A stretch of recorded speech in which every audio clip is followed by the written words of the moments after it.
Bem-vindas ao nosso primeiro momento de instrução bíblica, de compartilhamento, de troca de experiências no Senhor.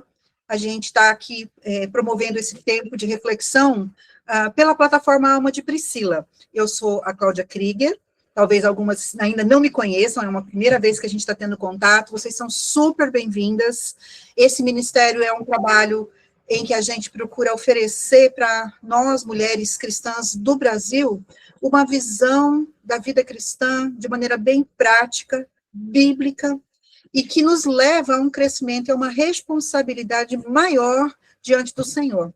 Eu sei que todas vocês que estão aqui, e ainda aquelas que, se Deus permitir, vão chegar, são mulheres que buscam fazer a vontade de Deus.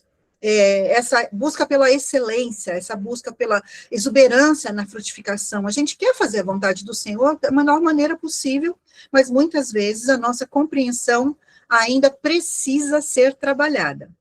Acho que agora já deu, deixa eu ver aqui. Só um momentinho, irmã, nós estamos vendo aqui a questão... Deu certo aqui também. Gravação, aí, agora sim, agora nós temos a possibilidade de compartilhar a tela.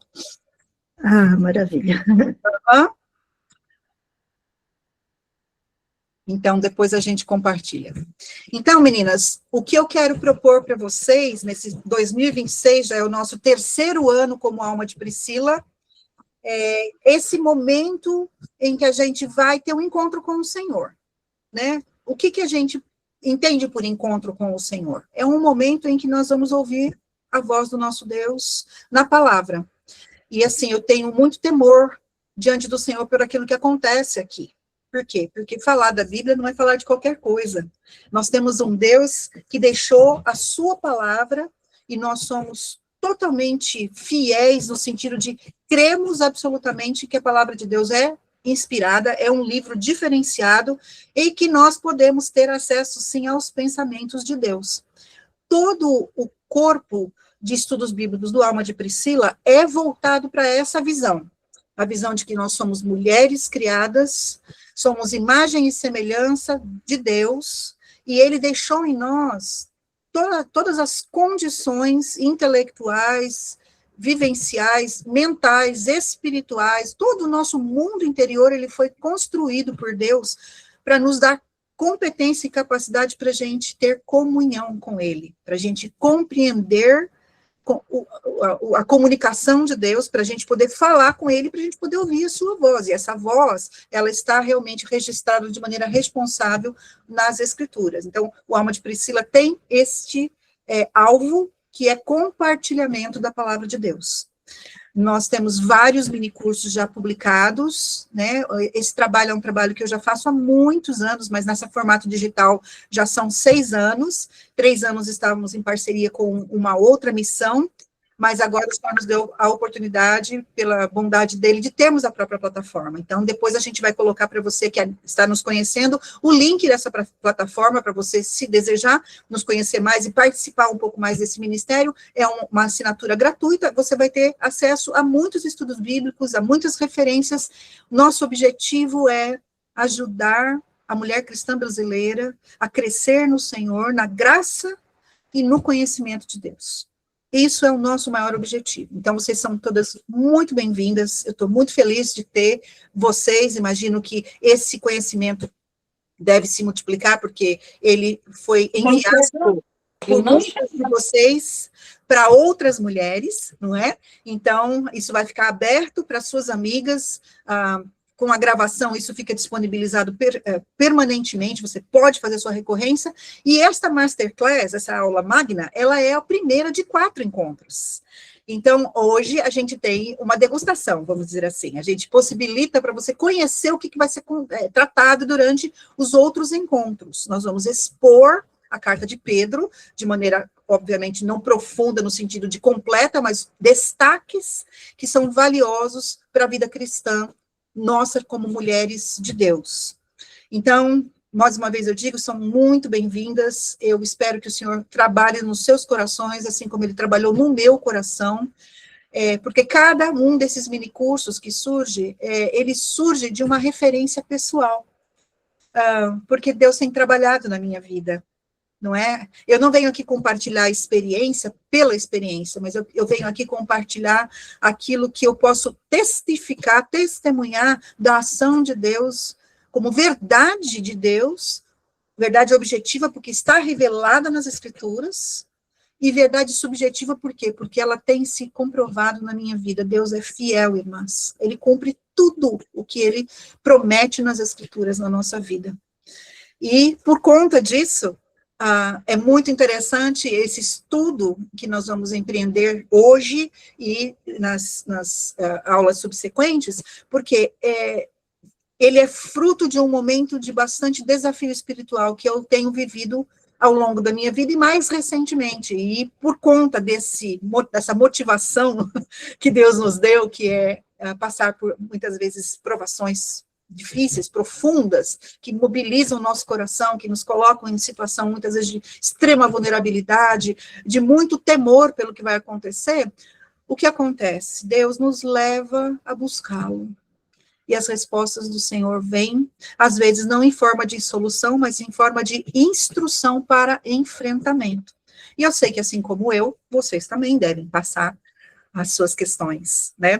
E eu sempre falo, minhas irmãs, cada vez que a gente se encontra para abrir as Escrituras, é um momento em que Deus está nos dando condições, preparando a nossa vida, preparando o nosso mundo interior, ou para fazer um enfrentamento de uma situação atual, ou seja, ele vai dar para a gente condições da gente viver a vontade dele no meio da crise, ou ele vai nos ajudar a fazer uma leitura inteligente do nosso passado, ou seja, é um momento de revisão histórica, a gente vai olhar para aquilo que a gente viveu e vai poder ponderar à luz do princípio de Deus, se eu realmente já estou vivendo, ou se eu já sabia alguma coisa que precisava ser aplicado naquele momento da aprovação. Então, é um momento de revisão e também é um momento de projeção.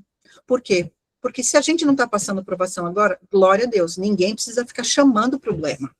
Mas a gente sabe pela realidade da vida que às vezes a gente agora não está em problema, mas a gente pode vir a passar, porque essa é a tônica da carta que nós vamos estudar, que o sofrimento é uma parte estrutural, intencional de Deus no cuidado dos seus filhos e das suas filhas, ou seja, nós vamos passar por provações. Então, Deus nos dá, às vezes, momentos como esse, que são oportunidades da gente fazer um depósito no nosso coração.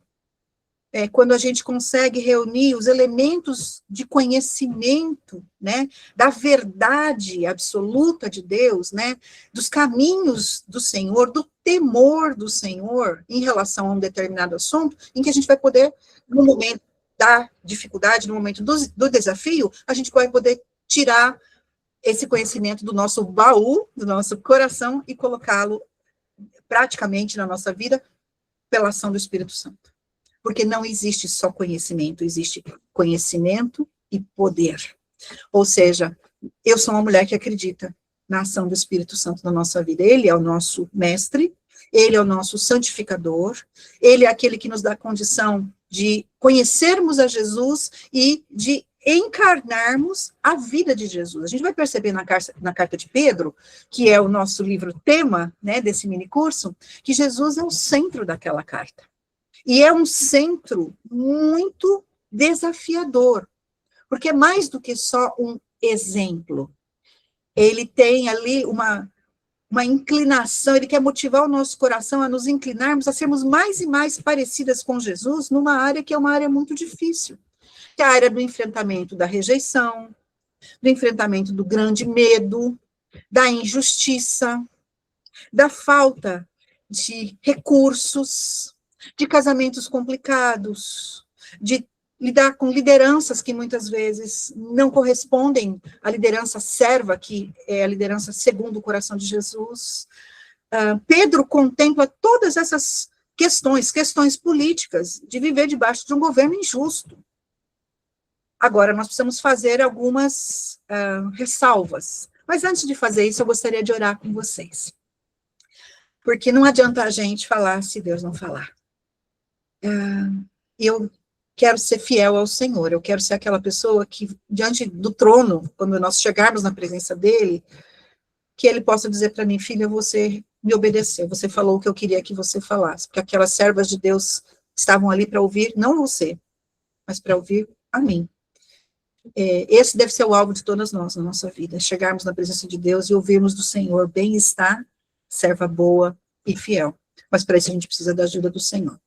Então, vamos orar, vamos pedir ao Senhor essa graça, um coração disposto, um ouvido atento. Nós temos um percurso aqui, que é um tanto longo, as aulas são de 2 horas, você fique bem à vontade, se quiser ficar até o final, se não puder, ou por algum motivo não quiser, vai ficar gravado, depois você pode ter acesso. Nós vamos ter um sorteio no intervalo, de uma gratuidade, uma bolsa de estudos para quem quiser fazer o mini curso.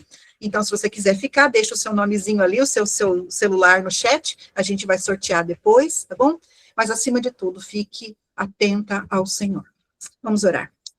Ó Deus, louvado seja o teu nome, porque a graça do Senhor tem nos sustentado, porque a bondade do Senhor tem nos pego pela mão e nos feito andar, muitas vezes pelo vale da sombra da morte, sem temer mal algum, porque tu estás conosco. Nós sabemos que o Senhor está conosco aqui agora. Essas servas do Senhor estão aqui porque elas desejam revisar o seu coração à luz da tua palavra. E nós pedimos, ó Deus, fala a nós, que hoje seja o começo de uma jornada de profundidade, de honestidade e de conhecimento que transforma a nossa vida à semelhança do Senhor Jesus. Pai, nós te amamos e queremos fazer a tua vontade. Então, ajuda-nos a entender cada um dos passos que o Senhor quer que a gente dê atrás do grande pastor que é o Senhor. Em nome de Jesus. Amém. Amém.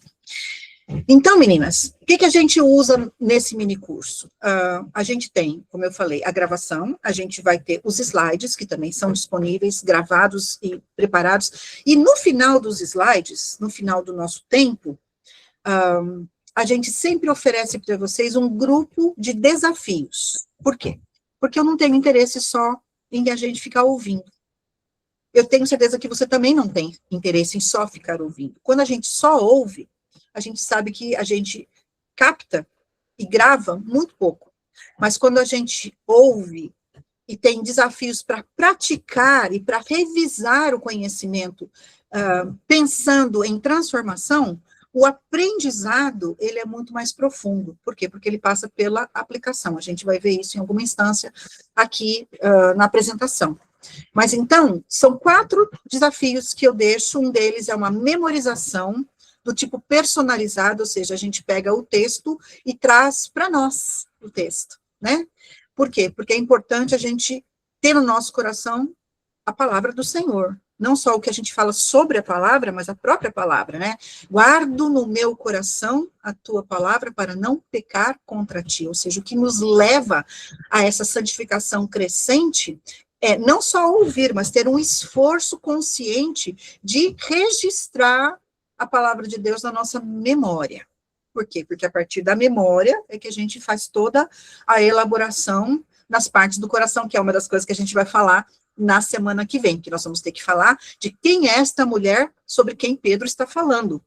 Hoje a gente vai fazer uma apresentação do projeto, tá bom? E algumas coisas que são muito importantes para a gente saber, por conta de preparar o nosso coração para as leituras, porque essa é outra parte que eu preciso conversar com vocês aqui, para a gente fazer uma combinação.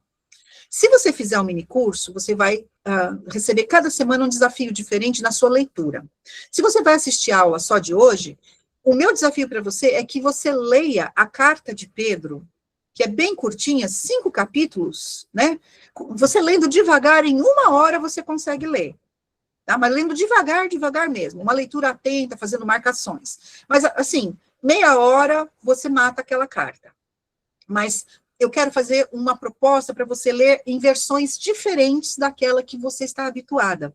Talvez, se você tem uma versão mais antiga, mais clássica, você pega uma versão mais moderna. Por quê? Porque você vai ter pontos de comparação que vão servir de explicações, né? Vão te ajudar, talvez, a entender o que no português mais castiço, aquele português mais elaborado, é traduzido de uma forma na nossa linguagem. Então, eu quero dizer para vocês que eu tive a oportunidade de trabalhar na tradução da NVI agora, que foi lançada em 2023, E assim, tanto a NVI como a NVT, a nova versão transformadora, nós temos em português diversas versões que são extremamente fiéis aos originais. O que elas divergem? Elas divergem na forma de colocar. Algumas são mais com o português mais erudito, e essa se propõe a ter um português um pouco mais próximo da nossa conversa. Então, faça esse exercício de, cada semana que você for fazer o minicurso, leia em uma versão diferente. Você vai ver que vai fazer diferença na sua compreensão, tá bom? Então, esses são os nossos recados. E eu quero começar agora, queridos, a compartilhar com vocês aquilo que o Senhor tem para nós aqui. Então, esse compartilhamento são os slides. Aqui, vamos ver. Aqui. Vocês estão conseguindo ver bem direitinho? Tá certinho?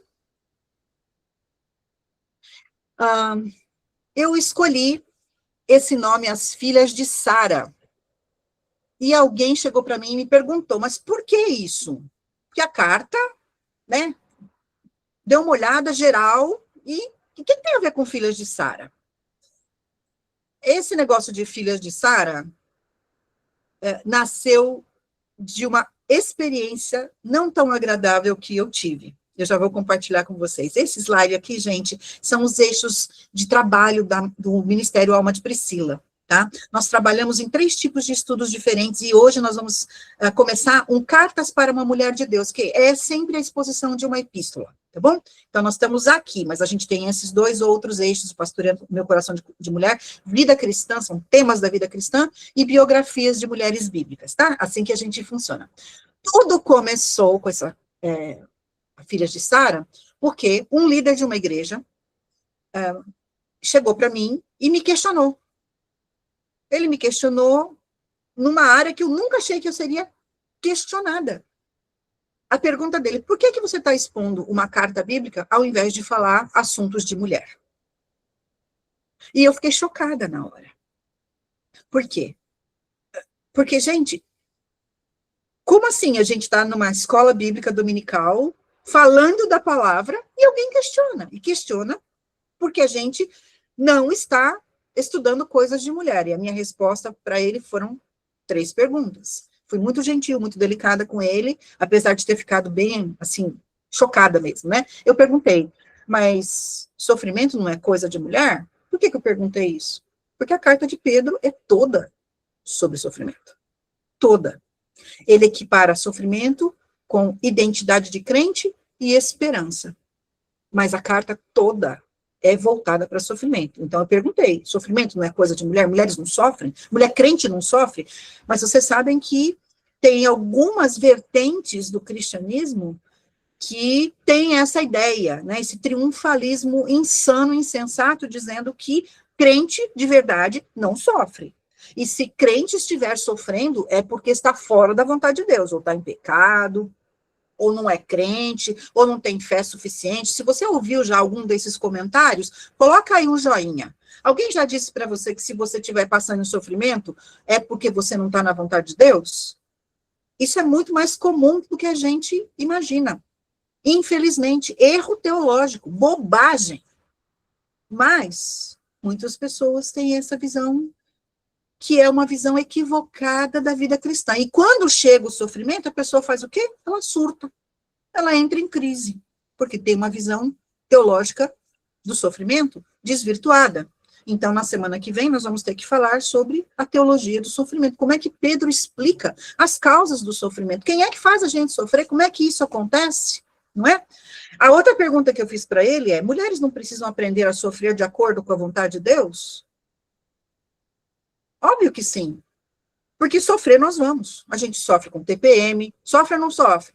A gente sofre com menopausa, estou falando de coisas corriqueiras, mas a gente sofre com perda de filho, a gente sofre com traição de marido, a gente sofre com divórcios dolorosíssimos, a gente sofre com morte, a gente sofre com o nosso próprio pecado, a gente quer fazer coisa direita e quando vê, não sei você, mas eu quero honrar a Deus com a minha boca, mas de vez em quando eu falo uma bobagem, eu sofro com isso, porque crente não gosta de pecar, mais peca e traz sofrimento.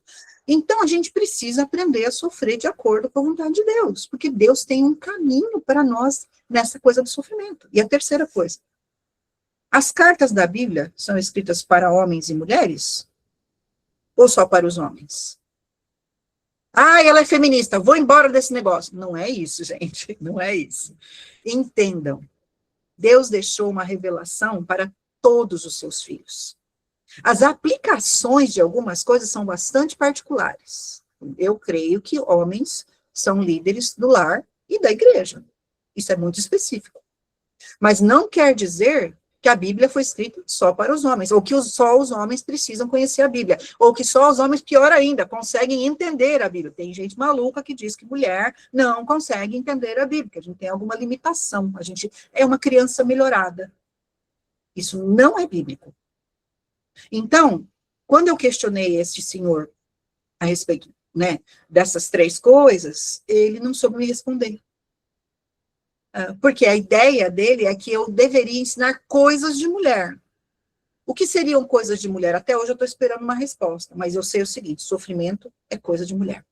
E é coisa de mulher crente. Então, a gente precisa ter uma referência à Bíblia, e a Bíblia está recheada de elementos que, primeiro, comprovam que o sofrimento faz parte da vida das mulheres na Bíblia, a gente tem mulheres sofrendo intensamente por vários motivos, e que o sofrimento não necessariamente desqualifica a gente como mulher de temor do Senhor, mulher que teme a Deus, porque muitas mulheres muito fiéis sofreram, mas que mulheres receberam de Deus instrução bíblica para os enfrentamentos. Às vezes elas receberam respostas, às vezes elas receberam graça para passar. Quer um exemplo?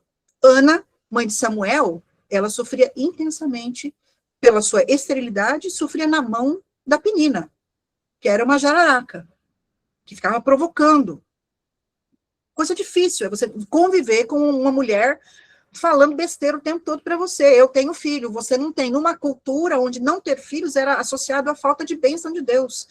Mas Deus teve misericórdia de Ana e concedeu filhos. Samuel foi o primeiro filho, ou seja, Deus deu livramento para ela do seu sofrimento. Mas a mãe de Manoá, desculpa, a mãe de Sansão, a mulher de Manoá, que a gente não sabe qual é o nome, ela recebeu um filho, e com o filho veio o sofrimento, porque Sansão deu muito trabalho para ela. E Deus deu graça para ela acompanhar a vida daquele moço que tinha um grande projeto de vida que só no final da vida praticamente ele teve condição de fazer a vontade de Deus. Um moço descabeçado, desobediente. A Bíblia fala em Provérbios que as mães sofrem com os filhos que são insensatos. Percebe como o sofrimento faz parte da nossa história? Maria, mãe de Jesus, uma espada atravessará a tua alma, né? A palavra de Simeão para ela. Ou seja, queridas, não existe essa coisa de ensinar coisa de mulher. Pedro é para nós. Se você for ler essa carta, agora leia com esses olhos. Que Deus deixou para a gente uma carta de amor que nos ensina as mulheres a serem mulheres de Deus. Mas por que filhas de Sara? Que negócio é esse? É uma boa pergunta. Como eu falei, Deus não nos trata como cidadãos de segunda classe no reino. Em Cristo, na salvação, Gálatas 3 fala que não há homem ou mulher. Isso não quer dizer que nós deixamos de ser homens ou mulheres. Quer dizer que diante do Senhor, como pessoas salvas por Cristo Jesus, temos uma identidade essencial igualzinha. Ele vai cobrar dos homens e das mulheres no juízo. Deus não vai falar, você não, você é café com leite. Não tem isso. Então, porque como discípulos de Cristo, nós somos totalmente responsáveis pela nossa conduta, não vai ter ninguém que vai chegar lá como advogado de defesa humano, na presença de Deus, e falar assim, tadinha, ela não sabia. Nosso advogado é Jesus.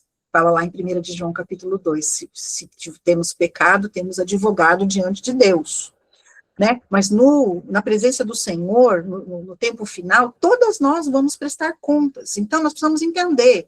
No seu projeto de vida para nós, Deus não nos isenta de responsabilidade, ou seja, vamos prestar contas da nossa vida cristã. Mas vamos prestar contas à medida que recebemos conhecimento. Espero que tenha ficado claro para vocês. Deus não vai nos cobrar aquilo que não sabemos, mas Ele vai cobrar tudo a fidelidade nossa em tudo o que ele nos permite saber. Então, um curso como esse, ele é um lugar maravilhoso para se estar, por quê? Porque eu espero em Cristo transmitir conhecimento verdadeiro da palavra, transformação mesmo. Mas, ao mesmo tempo, um lugar muito perigoso para se estar, porque nós estamos recebendo informações da palavra de Deus, e passamos a ser responsáveis. Com a graça de Deus, vamos aplicá-las. Mas Deus não nos isenta de responsabilidade. Deus não nos infantiliza. Ah, tadinha, ela é uma coitada, né? Ela é a cabecinha, mulher tem cabecinha fraca. Lembra de Eva? Eva é uma mentalidade fraca. Deus não fala isso. Deus diz que nós somos mulheres capazes, inclusive, de instruir outras mulheres. Ou seja, nós somos adultas. Nós somos maduras buscando cada vez mais maturidade. Maturidade na Bíblia não é só ficar mais velha, é ficar mais sábia. É ficar mais capaz de olhar para uma situação e discernir o caminho de Deus. E Deus também não vitimiza a gente. Ah, tadinha dela, ela é só uma mulher. Não. Deus quer que sejamos mulheres fortes. Mulheres consolidadas no conhecimento dele. Então, filhas de Sara nasce do seguinte versículo. 1 de Pedro 3:5. Alguém pode abrir o microfone e ler para a gente, por favor? Bem alto para ficar gravada a sua voz? Está aqui já na tela. 1 de Pedro 3:5. Rapidamente, alguém abre, por favor. Vamos fazer essa participação.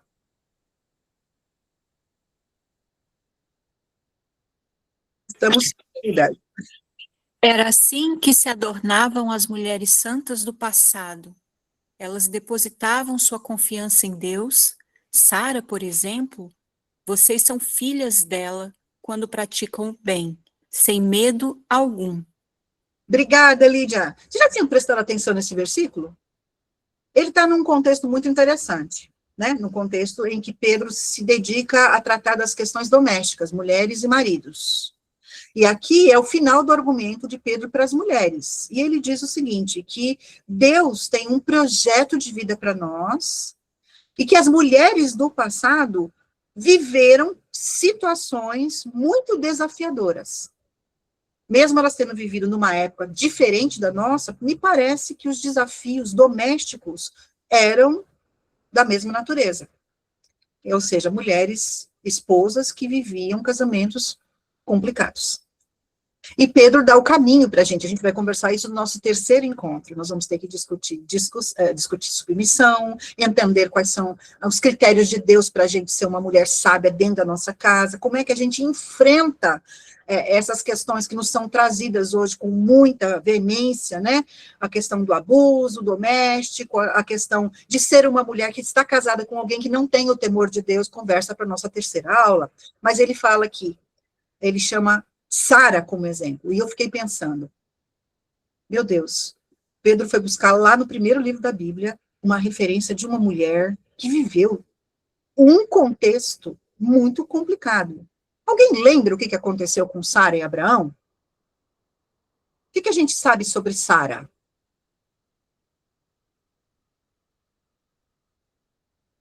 A gente sabe que ela foi chamada junto com Abraão para sair da terra dela, ou seja, ela teve uma migração, não sabia para onde ia, isso já é uma coisa em si complicada, não é? Eles vinham de um outro contexto religioso, Deus fez uma revelação absolutamente especial para aquele homem, e eles tiveram promessas de Deus, né? Volta e meia, Deus falava com Abraão assim, olha para o céu e veja as estrelas. Então, Abraão vivia de nariz para cima, né? Olha lá, mas ele não tinha filho, a mulher era estéril, eles já eram idosos. E Sara é descrita como uma mulher belíssima, mesmo idosa, uma mulher de muita beleza. Agora, gente, a gente tem que dar o desconto, né, da realidade cultural do Oriente Médio. Mas, na verdade, ela era uma mulher que chamava atenção, era de parar o trânsito. Porque não dois homens se interessaram por ela, ela tinha mais de 70 anos, né?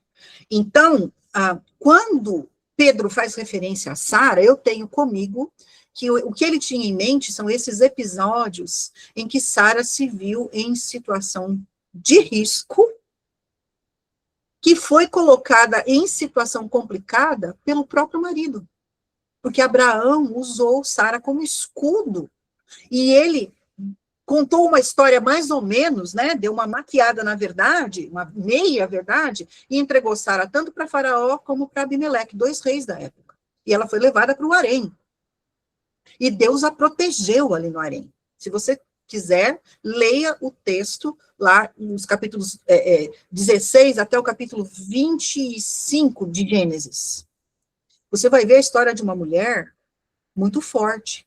E Pedro traz esse exemplo porque ele diz que, apesar de Sara ter vivido crises domésticas, né, crises de confiança, seu marido alguma vez já te entregou para alguém dormir com você? Eu espero que não, irmãs. Mas a gente vive momentos de traição, infelizmente.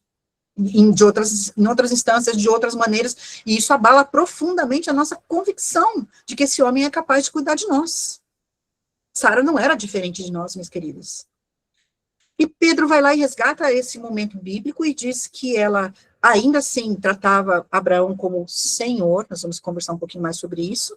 E aí ele fala, e vocês que estão lendo a minha carta, vocês que são peregrinas, vocês que estão aí nessas igrejas espalhadas por toda a Ásia, Capadócia, Bitínia, um mapa muito amplo, a carta funcionava como uma circular, ela circulava pelas igrejas, vocês, mulheres que estão ouvindo isso, elas eram lidas em público, tá? Não era uma carta pessoal, era uma carta aberta para as congregações. Vocês, mulheres, se vocês aprenderem com Sara, e com as mulheres da antiguidade, vocês serão filhas de Sara. Por isso eu escolhi esse nome. Acho lindo isso. Porque ela é uma pessoa como eu e você. É uma pessoa normal. É uma pessoa que teve os seus limites esticados, né? Sentiu medo da situação. Se sentiu vulnerável. Mas me parece que ela entendeu como é que Deus estava vendo tudo aquilo ali, e conseguiu confiar no Senhor e fazer o bem. Esse é o grande alvo da carta, é continuar incentivando a gente a fazer o bem, a fazer a vontade de Deus, esse é o bem, a sermos como Jesus é, mesmo em meio a situações que atentam contra a nossa segurança, nossa integridade, muitas vezes, desafios espirituais, provações. Esse é o alvo desse minicurso, gente, a gente acordar para essa realidade. Nós precisamos de modelos. A nossa sociedade hoje é uma sociedade anestesiada. É uma sociedade que não sabe lidar com frustração, não sabe lidar com medo, não sabe lidar com crise. Nós corremos para todos os lados tentando sair do problema. Mas, às vezes, Deus não permite que a gente saia, Ele mantém, porque aquele problema é exatamente o que Ele quer para nós, para produzir os efeitos que Ele tem para nós. E as pessoas que estão ao nosso redor, elas estão nos observando como mulheres cristãs, como esta mulher enfrenta a vida. Porque, gente, o cristianismo de banco de igreja, ele é o mais fácil. Ele é simples. A gente senta e fica olhando a nuca do irmão, a gente levanta a mão e canta, a gente ora, a gente sai dali, né? Essa é uma parte do cristianismo, a parte da adoração, mas a parte da vivência é a parte do testemunho. E aqui a gente precisa de mulheres brasileiras que se levantem na força do Senhor e que encarnem o modelo bíblico de serem mulheres de Deus, também no sofrimento. E como é que a gente consegue fazer isso, Cláudia? Eu escrevi o seguinte: sem convicções bíblicas, ou seja, sem uma mente fortalecida na palavra, e o tema do enfrentamento de crises, ou seja, eu tenho que conhecer o que Deus diz sobre isso, nós ficamos confusas, sem saber o que fazer. Nós temos dificuldade de entender a realidade, ou seja, a gente tem distorções de percepção, ou a gente engrandece demais, ou a gente foge do problema, ou a gente se joga em uma condição de buscar recursos, gratificação imediata, a gente não lê do jeito de Deus o desafio. Então, a gente escapa da agenda de Deus. E a gente começa a correr para todos os lados. Eu estou falando por quê? Porque eu sou como você. E, obviamente, eu não preciso pular num problema. Como eu falei no começo, eu não tenho que sair atrás de problemas, de sofrimento. Vem em mim. Isso é masoquismo, isso é distorção mental. Mas os problemas nos chegam. E eu preciso fazer essas leituras. Eu preciso ter, como a gente vai ver, inteligência espiritual para fazer o processo bíblico de compreensão, para não perder a objetividade, ou seja, o foco, mesmo no meio da dor, o foco, como lá fala lá em Hebreus 12, né, olhando para Jesus firmemente, objetividade. Produtividade, porque Pedro nos diz lá no capítulo 4, que nós no meio do sofrimento continuamos operando os nossos dons. Ele desafia a gente a continuar sendo hospitaleira, acolhedora, amando, ou seja, um tremendo desafio, que quando a gente está no meio de uma crise, a gente se torna menos produtivo ou até improdutivo. Tem gente que fica absolutamente zerada, não tem condição nenhuma de nada, só que a vida continua. A vida continua. Então, Deus quer nos ajudar a nos mantermos produtivas e intencionais. O que é ser intencional? Essa é uma palavra bastante desgastada na pós-modernidade, mas eu quero recuperar esse valor para nós, queridas. Ser intencional nesse sentido é a gente ser capaz de fazer as coisas com meta, fazer as coisas com a motivação correta, e não simplesmente deixar a vida me levar. Ah, eu vou ver o que vai acontecer, eu vou ver o que acontece, vou, né? Dependendo o que o A diz, o B diz, o C diz, a gente fica totalmente desorientado, e Deus fala, puxa o foco. Mas se eu não conheço o que Deus diz sobre isso, irmãs, eu não consigo fazer isso. Eu vou acertando e errando, vou na tentativa e erro. E isso é muito mais desgastante. Então, meu objetivo é que a gente se torne excelente e exuberante, frutificando para Deus no meio da crise. Sendo mulheres que agem como verdadeiras discípulas. Por quê? Porque o nosso mestre, ele, lá no meio da carta de Pedro, no capítulo 2, Pedro dá os exemplos de como Jesus agia e reagia quando ele estava em intensos desafios. A gente tem lá na carta de Hebreus a mesma coisa, que Hebreus, Pedro, Judas, todas essas cartas foram escritas mais ou menos no mesmo período. Período de intenso sofrimento, de diversas naturezas. E todos os autores dizem para nós, vocês têm que se manter operacionais, vocês têm que frutificar em meio à crise. E o jeito de fazer isso é fazer como Jesus fazia. Então, esse é o nosso objetivo, tá? Por quê? Porque Deus tem para nós um caminho de trabalho. Você já fez mini curso comigo, você sabe que isso aqui, eu tenho batido nisso todas as vezes, porque quando a gente perde isso aqui de vista, a gente perde as nossas referências de mulher cristã. Nós não estamos nesse mundo só para enfeitar, nós somos belos enfeites de Deus. Deus caprichou quando fez a mulher. Mas nós somos instrumentos úteis nas mãos do nosso Redentor. Nós somos transformadas e vamos transformando. Essa é a rotina da vida da mulher crente. A gente vai sendo transformada e sendo usada por Deus para transformar outras vidas, influenciar. Então, eu preciso ter noção disso. Eu não posso me perder. Às vezes, Deus sabe que a gente está um pouco mais avariada, bota a gente no estaleiro, no cantinho, trata a nossa vida, a gente precisa de aconselhamento, mas logo, logo a gente vai de novo para o campo de batalha e vamos junto. Deus está nos colocando no serviço. Então, a gente precisa entender essas três coisas. Então, o que é isso? O que é ser chamado a ser uma mulher relevante? É você saber que você tem importância e valor essencial em um contexto, ou seja, aonde você está plantada como mulher, Deus te coloca ali para ser uma luz muito brilhante. Isso está lá em Daniel, capítulo 12. Ele nos faz brilhar como estrelas. Isso está lá em Filipenses. Ele nos faz brilhar como estrelas. Isso é ser relevante. Agora, não é porque a gente é a superstar, é porque Deus é a grande estrela da nossa vida. Ele é a luz que raiou nos nossos corações. E porque ele é luz, nós somos luz também. Então, a gente se torna relevante à medida que a gente vai percebendo o nosso papel nesses lugares, inclusive no meio da dor. Nossos filhos estão vendo como a gente enfrenta o sofrimento. Nossas amigas estão vendo como a gente enfrenta. Elas carregam conosco, graças a Deus. Várias de vocês têm sido parceiras minhas, na alegria e na dor. Então, relevância, irmãs. Marcar vidas. Esse é um chamado. A outra coisa é como a gente faz isso, de modo eficiente. O que é ser eficiente? É ser capaz de realizar tarefas ou alcançar objetivos com um aproveitamento máximo de recursos. Ou seja, a gente usa bem o que Deus põe na nossa mão. Como Deus pode usar o sofrimento que Ele coloca em nossas mãos para a gente ser eficiente no nosso testemunho? A gente aprende isso com Pedro. Por quê? Porque nós estamos em posição de influência. Toda mulher crente influencia. ela influencia objetivamente, né? Essa é a minha tentativa com a Alma de Priscila, levá-las a pensar biblicamente. Vocês não precisam concordar comigo, mas vocês precisam pensar biblicamente sobre tudo, né? Mas vocês estão sendo influenciadas aqui, no sentido de vamos buscar a Bíblia. Mas a gente influencia também, irmãs, de maneira subjetiva, de maneira não formal, ou seja, o fato da gente estar conversando com as pessoas, a gente frequentar ambientes, a nossa presença ali impacta positivamente ou negativamente.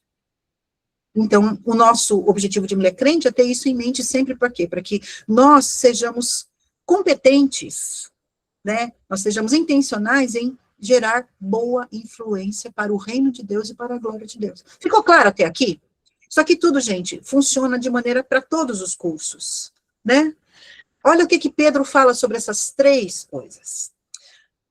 1 de Pedro 3,15. Consagrem a Cristo como o Senhor da sua vida. Ou seja, a primeira coisa que você tem que ter no seu coração é Jesus. E eu não sei como anda a sua vida com Deus. Mas você precisa ter certeza que você já é de Jesus. Que você realmente já faz parte do grupo de que Pedro chama lá no primeiro capítulo de eleitos. Deus nos elege, ele nos chama e ele nos coloca na sua família, nos dá o seu espírito, e ele, habitando em nós, ele nos dá a condição de consagrarmos Cristo como Senhor da nossa vida, ou seja, ele é o dono, você tem que ter consciência disso. E reagir, consagrar, né, de maneira consciente que você pertence a Jesus, que ele é o seu Senhor, ou seja, você sofre como serva.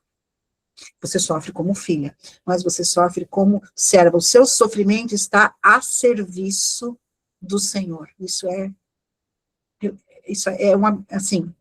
revolucionário. E depois Pedro continua.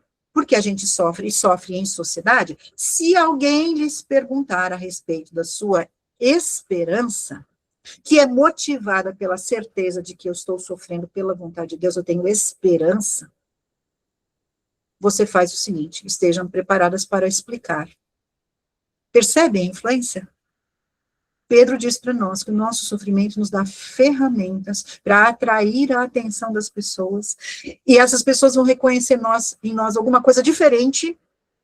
Ele chamou essa coisa diferente de esperança, ou seja, alguém que está sofrendo, mas consegue encontrar razão para continuar vivendo, razão para continuar crendo. Isso é esperança do tipo bíblico. E vai vir perguntar para a gente, menina, como é que você aguenta isso?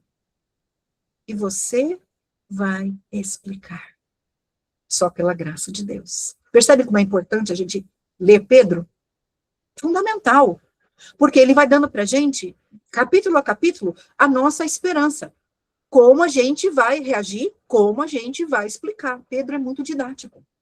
E o núcleo, o eixo, quando você for fazer a leitura dessa semana, você gaste muito tempo com o miolo do capítulo 2, que é o exemplo de Cristo. A gente sabe que Pedro andou muito com Jesus, né? Ele foi um dos primeiros a ser chamado, a ser discípulo.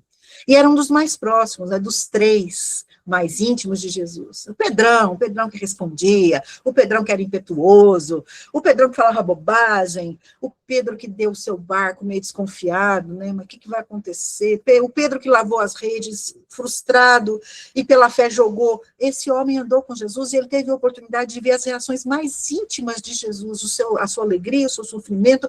Pedro é uma testemunha ocular.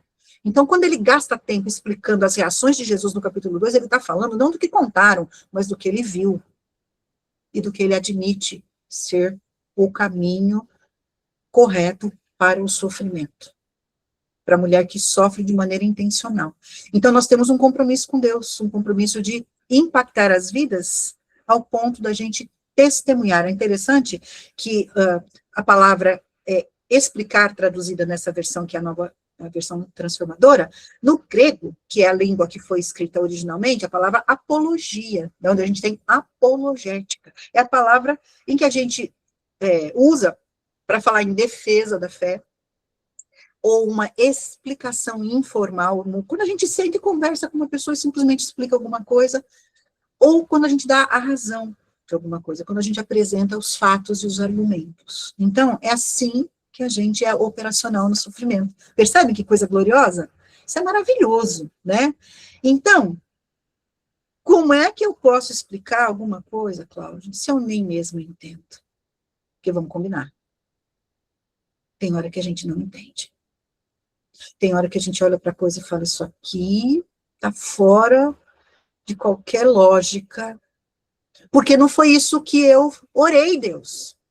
Não foi isso pelo qual eu trabalhei, Senhor. Não foi isso. Eu criei os meus filhos no Evangelho. Olha o que está acontecendo. Que dor, Senhor. Está todo mundo fora. Está todo mundo questionando. Senhor, eu fui fiel no meu emprego. Eu fui funcionária padrão. E me cortaram. Eu estava conversando hoje com meu genro, caçula, que teve essa experiência. Logo antes, ele estava noivo da minha filha, casamento marcado, trabalhava num grande banco, que foi chamado para uma conversa que, teoricamente, seria para ter uma promoção, e simplesmente foi despedido. E hoje ele estava me falando, sogra, a minha dispensa foi 15 minutos. A pessoa me chamou, não me deu razão nenhuma, que foi uma decisão, a instância superior, e tchau, e acabou. E eu lembro que foi um período em que a gente teve que conversar muito sobre entender. Por quê? Porque seria a última coisa que ele esperava naquele momento. Preparando para casar, um excelente funcionário, tão excelente que depois que ele foi desligado, alguém teve a coragem da chefia ligar para ele e falar, olha, meu filho, né, a gente tem bom relacionamento, nós estamos com um problema aqui, num sábado à noite, nós estamos com um problema aqui, e a gente precisava da sua palavra aqui. Ele falou, não, mas eu já não sou mais funcionário de vocês não me desligaram? Interessante, né? Mas inexplicável. E o Senhor foi maravilhoso e deu para ele já outras 2 oportunidades, mas na época foi difícil.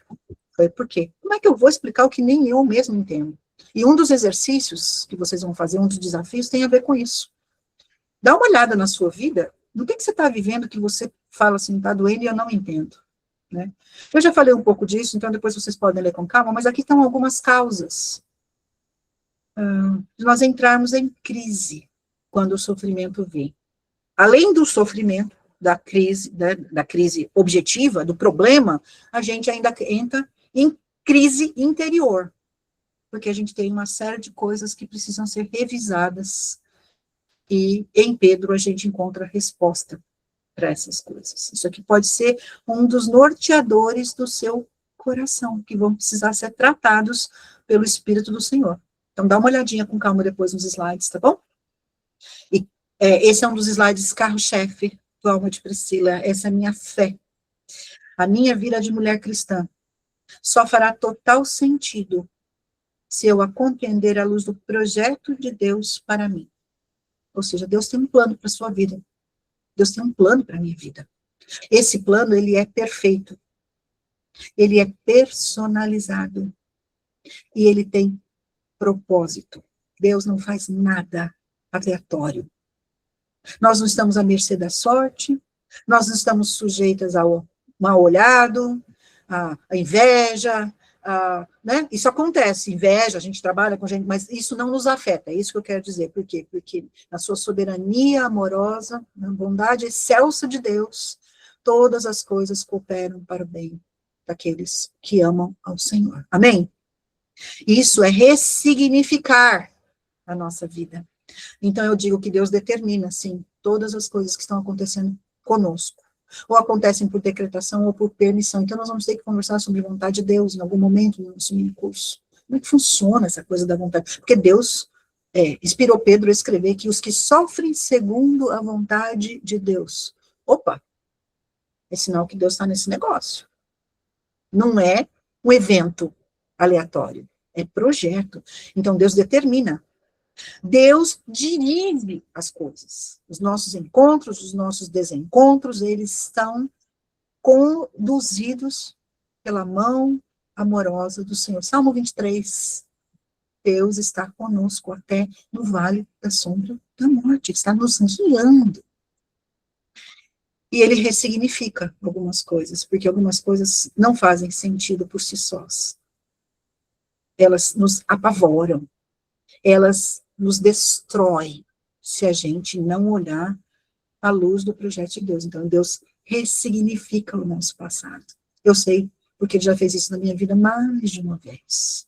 Eu fui uma mulher que sofreu abuso sexual quando era criança. E eu tinha marcas no meu coração, porque eu não tinha noção do que era aquilo. Não sabia, até os 50 anos, quando eu comecei a estudar um pouco mais sobre o assunto, comecei a perceber marcas na minha alma, as minhas reações, e eu fui abrindo os meus olhos, durante 7 anos, irmãs, não foi tudo isso, acho que 5 anos, eu estava debaixo de abuso, e eu não tinha ideia. E Deus ressignificou essa dor no meu coração, e hoje eu posso me levantar e falar que Deus trabalha na mais profunda sujeira da alma, na mais profunda injustiça. Deus ressignifica e transforma a minha dor e a sua dor num troféu da graça dele. Você não precisa ser destruída pelo seu sofrimento do passado. Aleluia. Tenha coragem. E eu quero dizer para você, querida, que Deus trabalha de maneira inteligente com a gente. Não desce da nuvem, né? Não cai, a coisa não cai do céu. A gente precisa se empenhar. Então, nós vamos fazer esse processo, o processo mental, que é o processo da informação, é o que a gente está fazendo aqui, é o processo da confrontação com a palavra. Algumas coisas não são tão agradáveis, a gente ouve e fala, não gostei do que eu ouvi, mas é palavra, porque Deus nos corrige, né? E aí isso passa para o nosso nível espiritual, por quê? Porque as coisas espirituais se discernem espiritualmente. Então, Deus pega esse conhecimento que está aqui e ele joga aqui, aquilo vira uma matriz no nosso coração. É a conformação à sua vontade. Isso se torna formativo. Eu passo a pensar do jeito que Deus pensa sobre o assunto. E o último aspecto é o aspecto vivencial. É quando eu pego um conhecimento de Deus e coloco em prática. Então, é isso que Pedro nos chama a fazer. Antes, a gente vivia de uma determinada maneira. A gente reagia ao sofrimento assim, assim, assim. Agora, porque a gente conhece a Jesus e porque a gente sabe que ele tem um plano nesse sofrimento, a gente passa a reagir assim, assim, assim. A gente passa a fazer o bem, mesmo que tudo nos conduza para não fazer o bem. Então, essas 3 coisas estão em operação aqui, agora, nesse exato momento, no seu coração. A sua mente está sendo ativada, o seu mundo interior, né, todo está sendo trabalhado por Deus para que você se conforme, você se curve à vontade de Deus, e isso vai ser implementado na sua realidade do dia a dia, à medida que você obedece ao Senhor. Isso é sensacional. Só mulher crente consegue isso. Aí eu pergunto, como é que está a sua vida com Deus? Né? Importante isso. Então, aqui é o que Deus trabalha. Em 1 de Pedro, a gente tem esse texto, que é um texto muito interessante, que eu quero ler para vocês agora aqui. Abre a sua Bíblia aí. 1 de Pedro, capítulo 1, versículo 13. Eu vou ler em uma versão, e aí depois eu quero que vocês leiam nas suas versões, abram o microfone e leiam nas suas versões, tá? Nós vamos ter umas 3 ou 4 diferentes. Não tenha vergonha, participe, isso é muito importante, porque nós vamos comparar o que é que Pedro está querendo dizer no que ele nos ensina com a dianoia, uma mente que está sendo trabalhada por Deus. Na NVT, o texto diz o seguinte, capítulo 1, versículo 13. Portanto, preparem sua mente para a ação, e exercitem o autocontrole. Depositem toda a sua esperança na graça que receberão quando Jesus Cristo for revelado. Essa é a minha versão. Qual é a sua versão? Leia para mim. Por isso, preparando o seu entendimento, sejam sóbrios e esperem inteiramente na graça que lhe está sendo trazida na revelação de Jesus Cristo. Beleza. Alice, preparem a sua mente, aí tá, preparem o quê?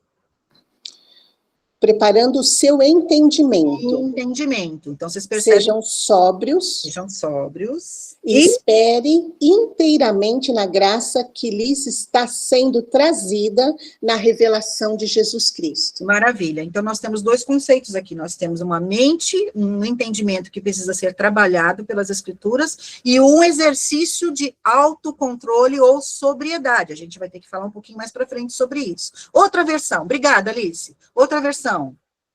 Portanto, estejam prontos para agir. Continuem alertas e ponham toda a sua esperança na bênção que será dada a vocês quando Jesus Cristo for revelado. Obrigada, Ruth. Qual é essa versão?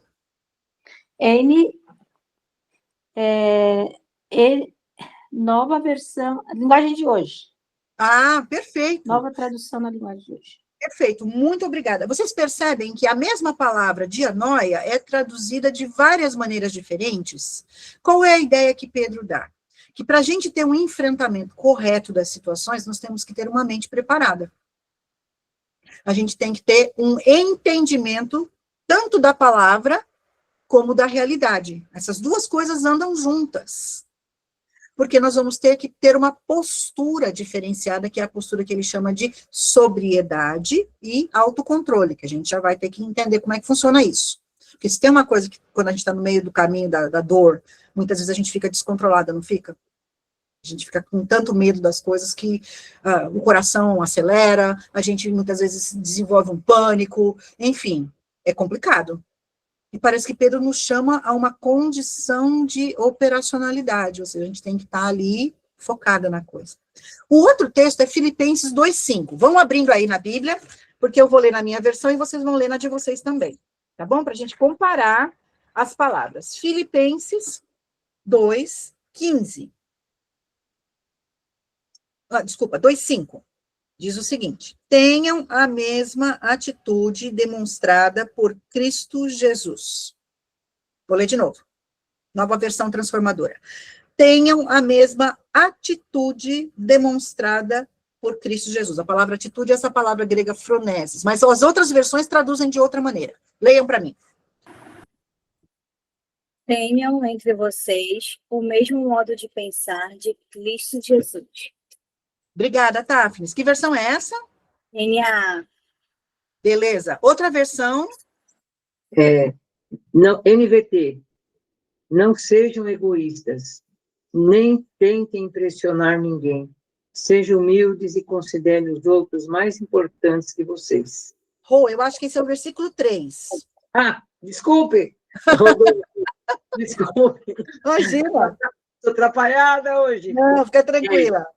Tenham a mesma atitude demonstrada por Cristo. Ótimo. Outra. Alguém tem NVI?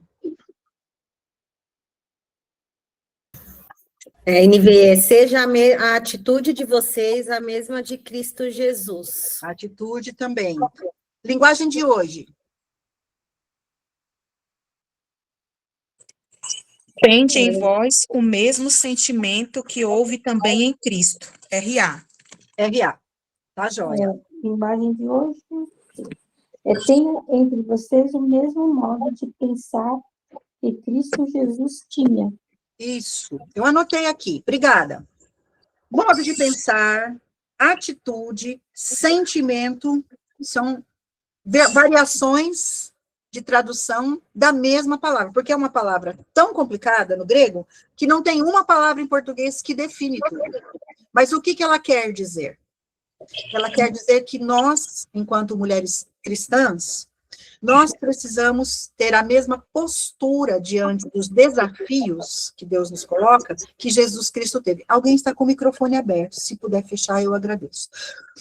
Então, essa ideia de atitude, de modo de pensar e de sentimento é um envolvimento do meu mundo interior completo, uma disposição interior de fazer a vontade de Deus como Jesus teve.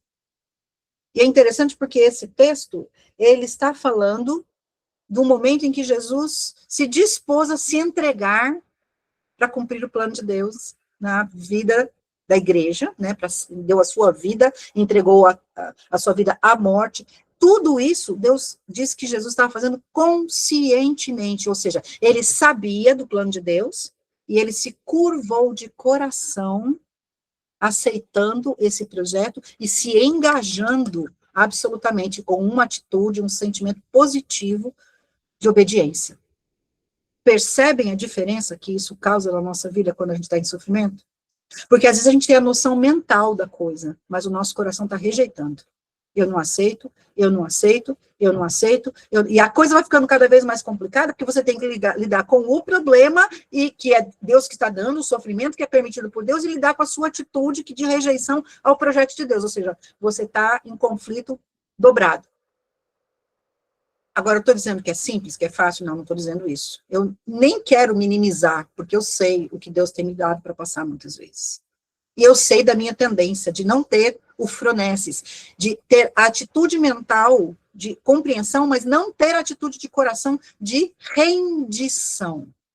Rendição completa ao projeto de Deus. Agora, se eu não tenho esses processos acontecendo, dificilmente eu vou passar pelo benefício da santificação, que é o objetivo maior de Deus com o processo dos sofrimentos. Deus não faz a gente sofrer à toa. Como é que eu sei? Porque está no começo da carta de Pedro, vamos voltar para lá.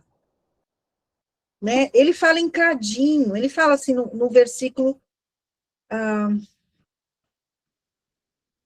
versículo 6. Vou ler aqui na minha versão.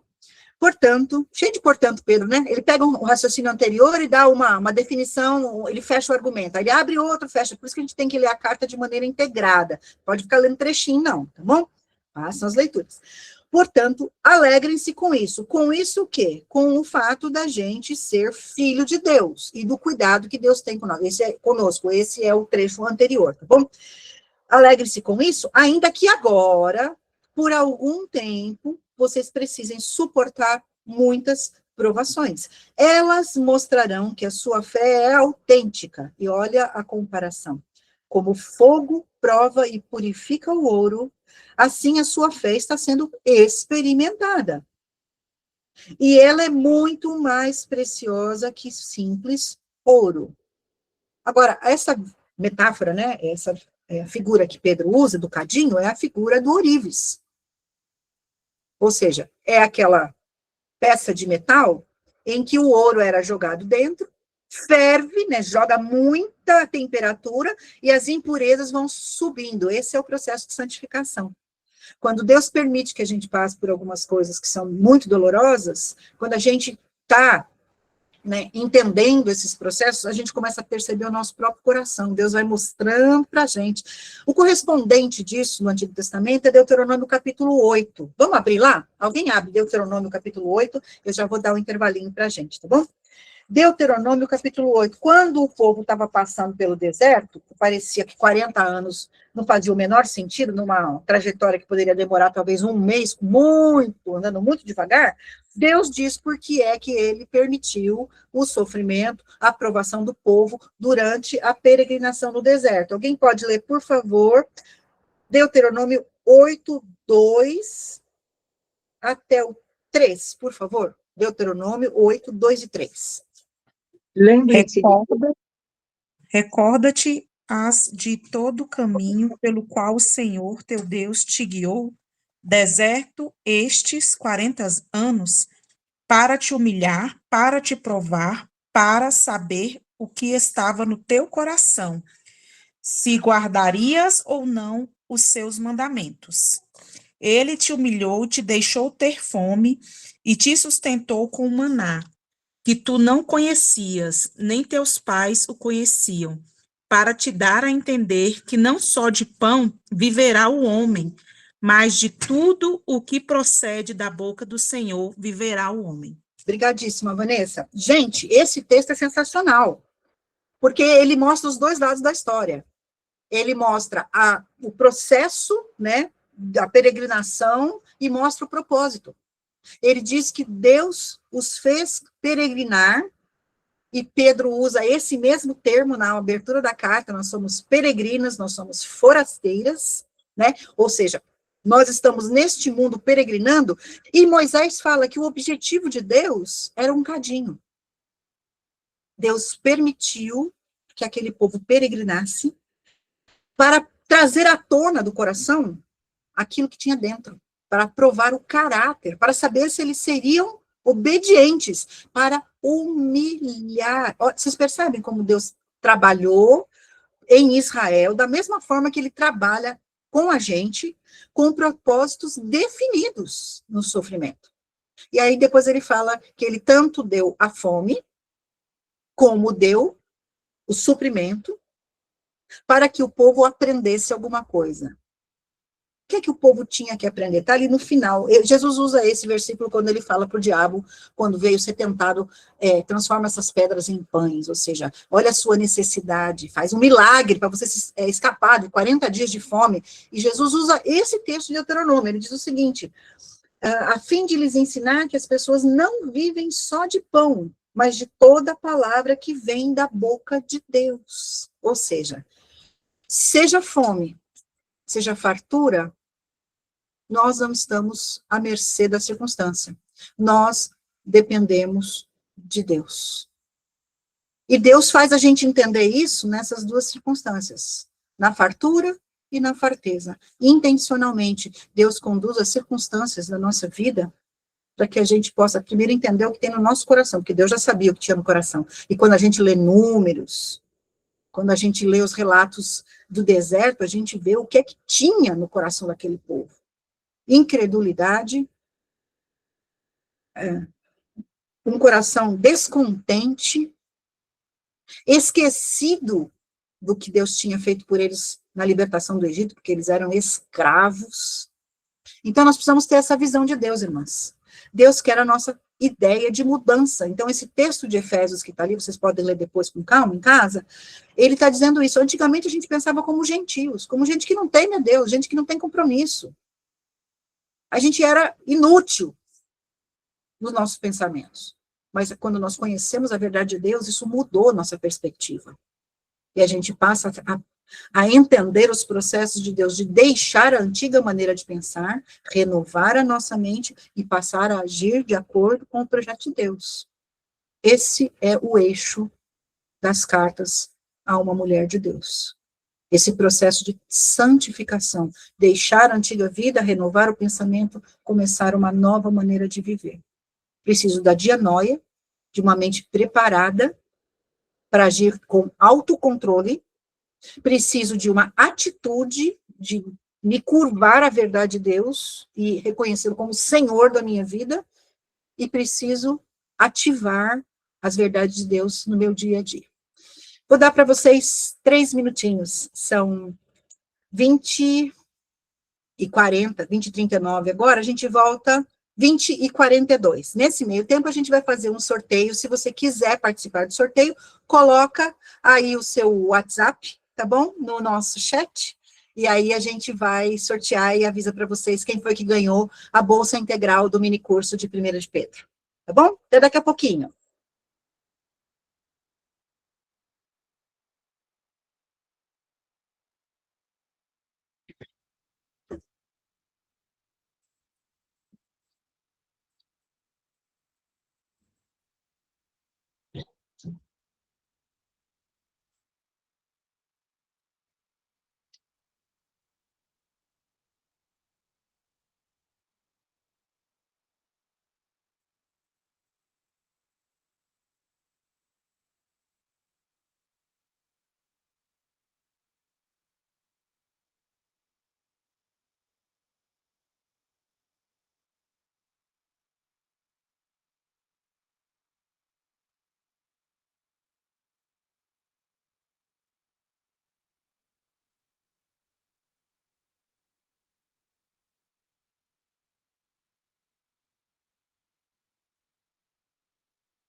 Vamos retornando.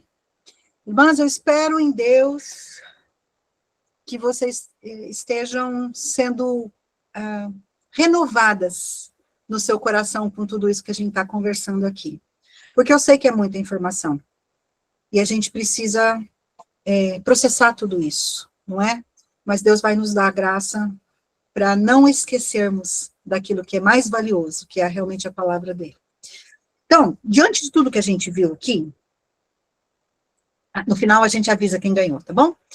Diante de tudo isso que a gente viu aqui, eu quero dizer para vocês que Deus tem um projeto de dar um presente para nós, que eu chamo de inteligência espiritual. Isso não fui eu que inventei, tá? Isso foi tirado de um comentário bíblico do Warren Wiersbe, que é a combinação de 3 coisas que Paulo ora pelos colossenses, para que Deus conceda aos colossenses, que é a nossa oração.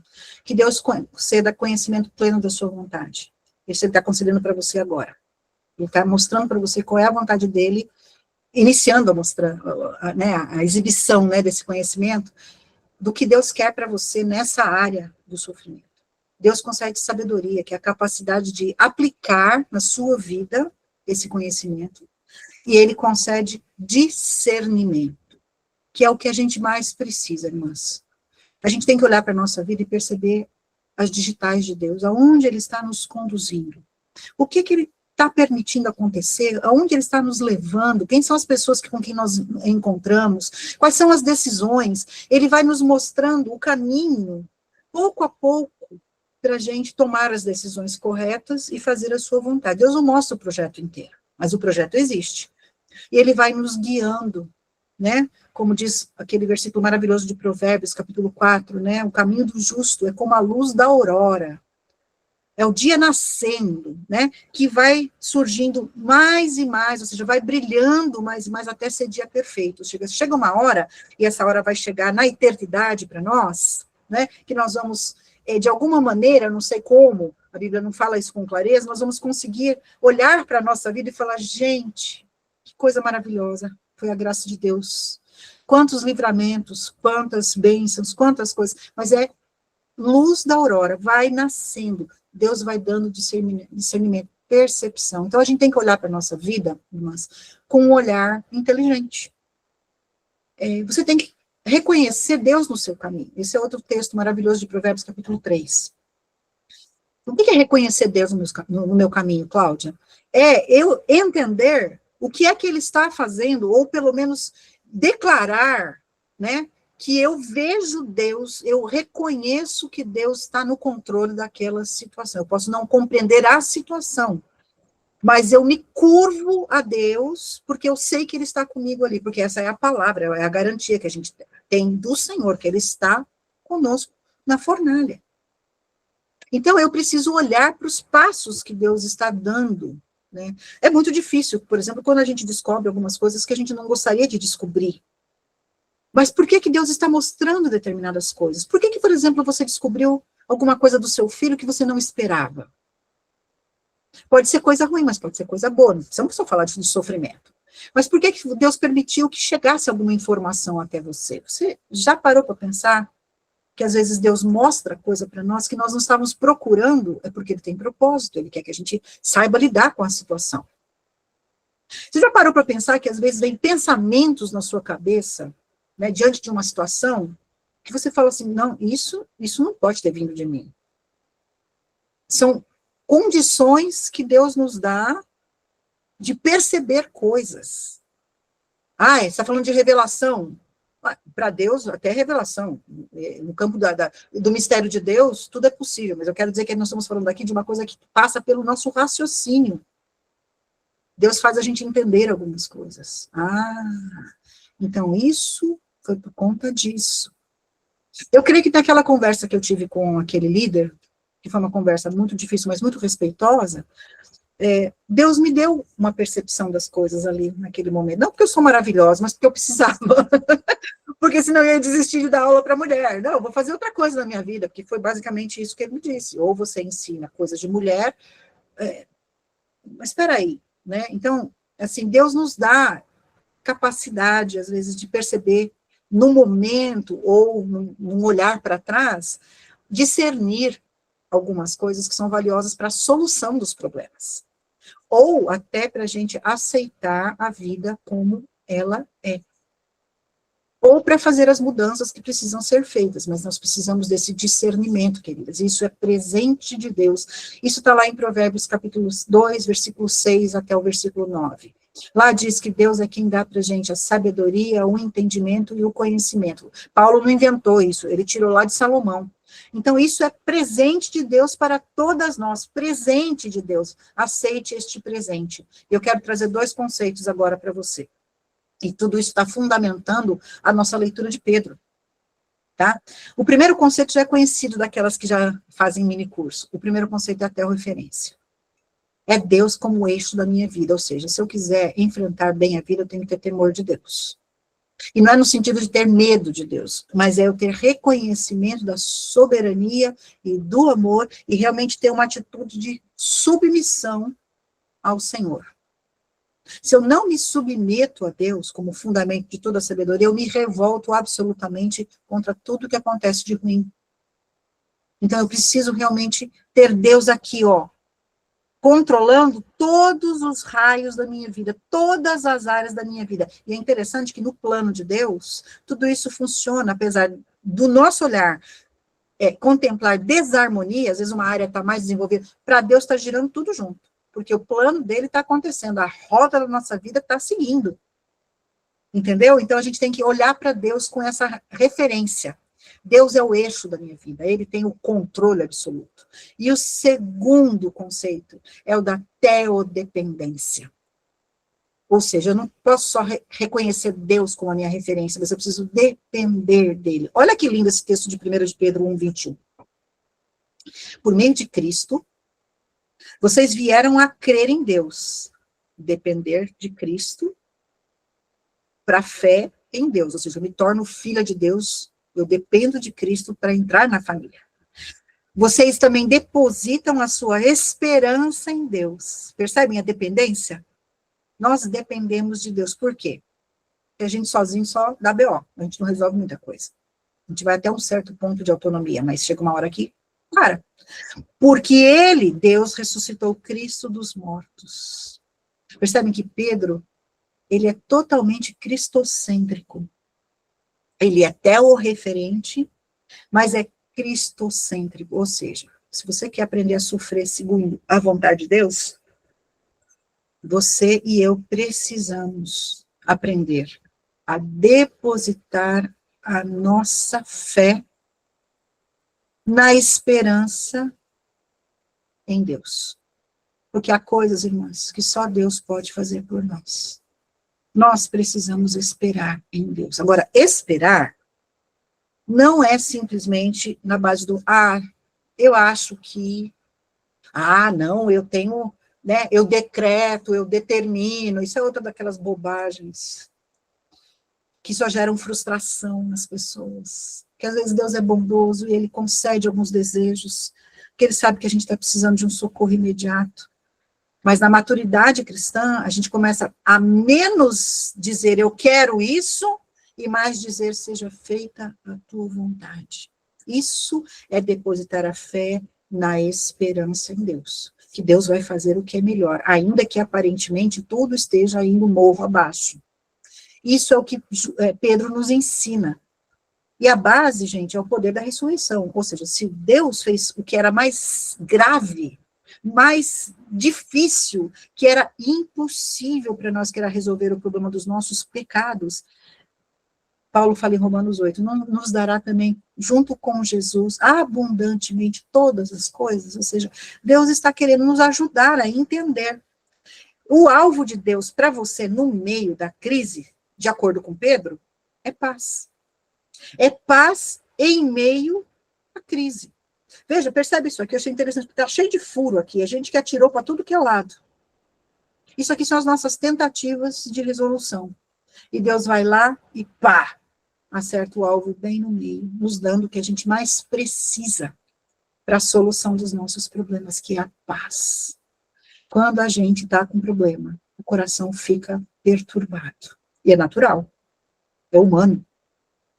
Né? Deus nos deu emoções que quando a gente está sadia, né, elas devem ser correspondentes aos fatos. Ninguém vai ficar rindo à toa no meio de um velório, só se manda internar a pessoa, porque a pessoa está maluca. Ah, mas crente sofre diferente. Mas crente sente uma tristeza diferente, mas é tristeza. Está fazendo sentido para vocês?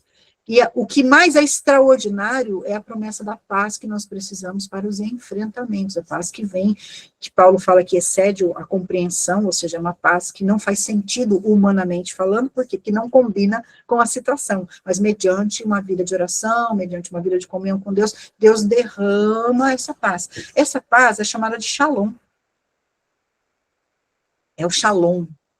É o eirene em grego, mas o shalom tem um valor muito interessante, por quê? Porque no Antigo Testamento, paz era prosperidade, sentimento de bem-estar, proteção, sucesso, segurança, estabilidade, vitória, tudo isso aqui está dentro desse contexto. Mas muitos servos de Deus experimentaram o shalom de Deus em meio à grande tribulação. Eu quero agora resgatar um texto do Antigo Testamento, lá de 2 Samuel, aquela história de Davi. Essa experiência eu tive há pouco tempo, pouco mais de um mês. Deus resgatou esse texto no meu coração quando eu estava literalmente prostrada no chão em lágrimas, totalmente desconsolada por uma tristeza profunda, uma provação intensa que eu estava vivendo. Eu estava de cara no chão e Deus me deixou chorar. Chorei. E de repente veio pelo Espírito de Deus a lembrança desse texto, que diz que Davi, quando ele estava voltando de uma batalha, ele chegou numa determinada cidade, ele e os 600 homens dele e os amalequitas tinham entrado e levado todo mundo, mulher, filhos, bens, eles tinham feito um ataque absoluto, tinham limpado o acampamento e sequestrado tudo. E os homens de Davi ficaram irados com ele, queriam matá-lo, e diz que Davi chorou até não ter mais lágrimas. Ué, mas e o shalom?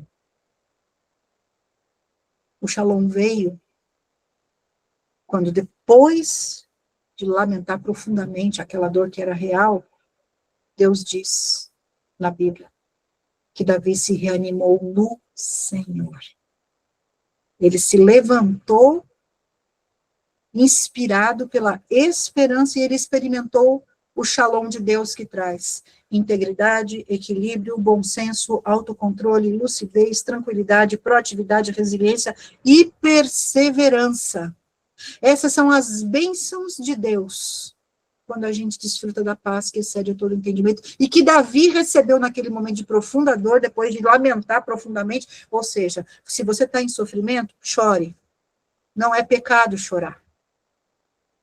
As lágrimas são o elemento humano que Deus nos dá para extravasar a dor da nossa alma. Quem retém o choro perde uma grande oportunidade de extravasar. Deus recolhe as nossas lágrimas no seu odre, junto com as nossas orações. E quando Davi se reanimou no Senhor, Deus deu para ele a estratégia para ir lá e receber. E Davi se tornou um shalem, um homem íntegro, porque ele fez a vontade de Deus naquele caso. Ele voltou lá e recuperou tudo, venceu, perguntou para Deus, através do sacerdote, devo ir? Vai e faz o que tem que fazer, recupera tudo de novo. E Deus abençoou, deu vitória para Davi. Percebem o processo? Então, Deus é o eixo, irmãs. Deus tem paz para nos dar, mas paz não significa circunstâncias completas, ausência de conflito. Às vezes a gente vai estar no meio de uma situação que é impensável, mas Deus nos dá a paz, e nos dá, por meio da sua paz, condição de agir de maneira equilibrada, aquele autocontrole, aquela sobriedade que Pedro nos fala. Isso aqui é maravilhoso. A paz é fruto do Espírito. Se você tem o Espírito, você pode ter paz. Paz com Deus, paz com os outros, paz consigo mesma, e paz no meio de circunstâncias que são verdadeiros terremotos na nossa existência. Deus é Deus de paz. E a gente, porque tem paz, a gente torna pessoas shalem. Percebem que é parecido? Shalom, shalem? Essa palavra significa uma pessoa íntegra, uma pessoa que está caminhando em direção à perfeição, à maturidade. Esse é o alvo desse curso, Mulheres Maduras. Mulheres Maduras. Então, gente, aqui tem um monte de coisa que vocês vão ler, Pedro nos dá um choque de realidade. Porque a gente gostaria de ouvir que tudo vai ser um brilho celeste. Mas olha o que ele diz no capítulo 4, versículo 12. Amadas, não se surpreendam com as provações de fogo ardente, fornalha, pelas quais estão passando, como se algo estranho estivesse acontecendo. Ou seja, Pedro normaliza as provações como parte integrante da vida da mulher cristã. Ele chama amados. Ele não está falando para não crente, está falando para crente. Você que está no meio da fornalha, você não está vivendo uma circunstância alheia à vontade de Deus. Não estranhe passar por provações. Fala isso para o seu filho, se ele está vivendo uma crise. Filho, Deus nos diz que isso não é estranho. Isso não é anormal. Isso é parte de um grande projeto. Deus está controlando essa provação e a intensidade do fogo também está nas mãos de Deus. Mas é interessante Pedro falar isso. E veja que ele fecha a carta, que já estamos quase no finalzinho da carta, né, capítulo 4, fazendo uma referência àquilo que ele fez no capítulo 1 do cadinho, do fogo de prova.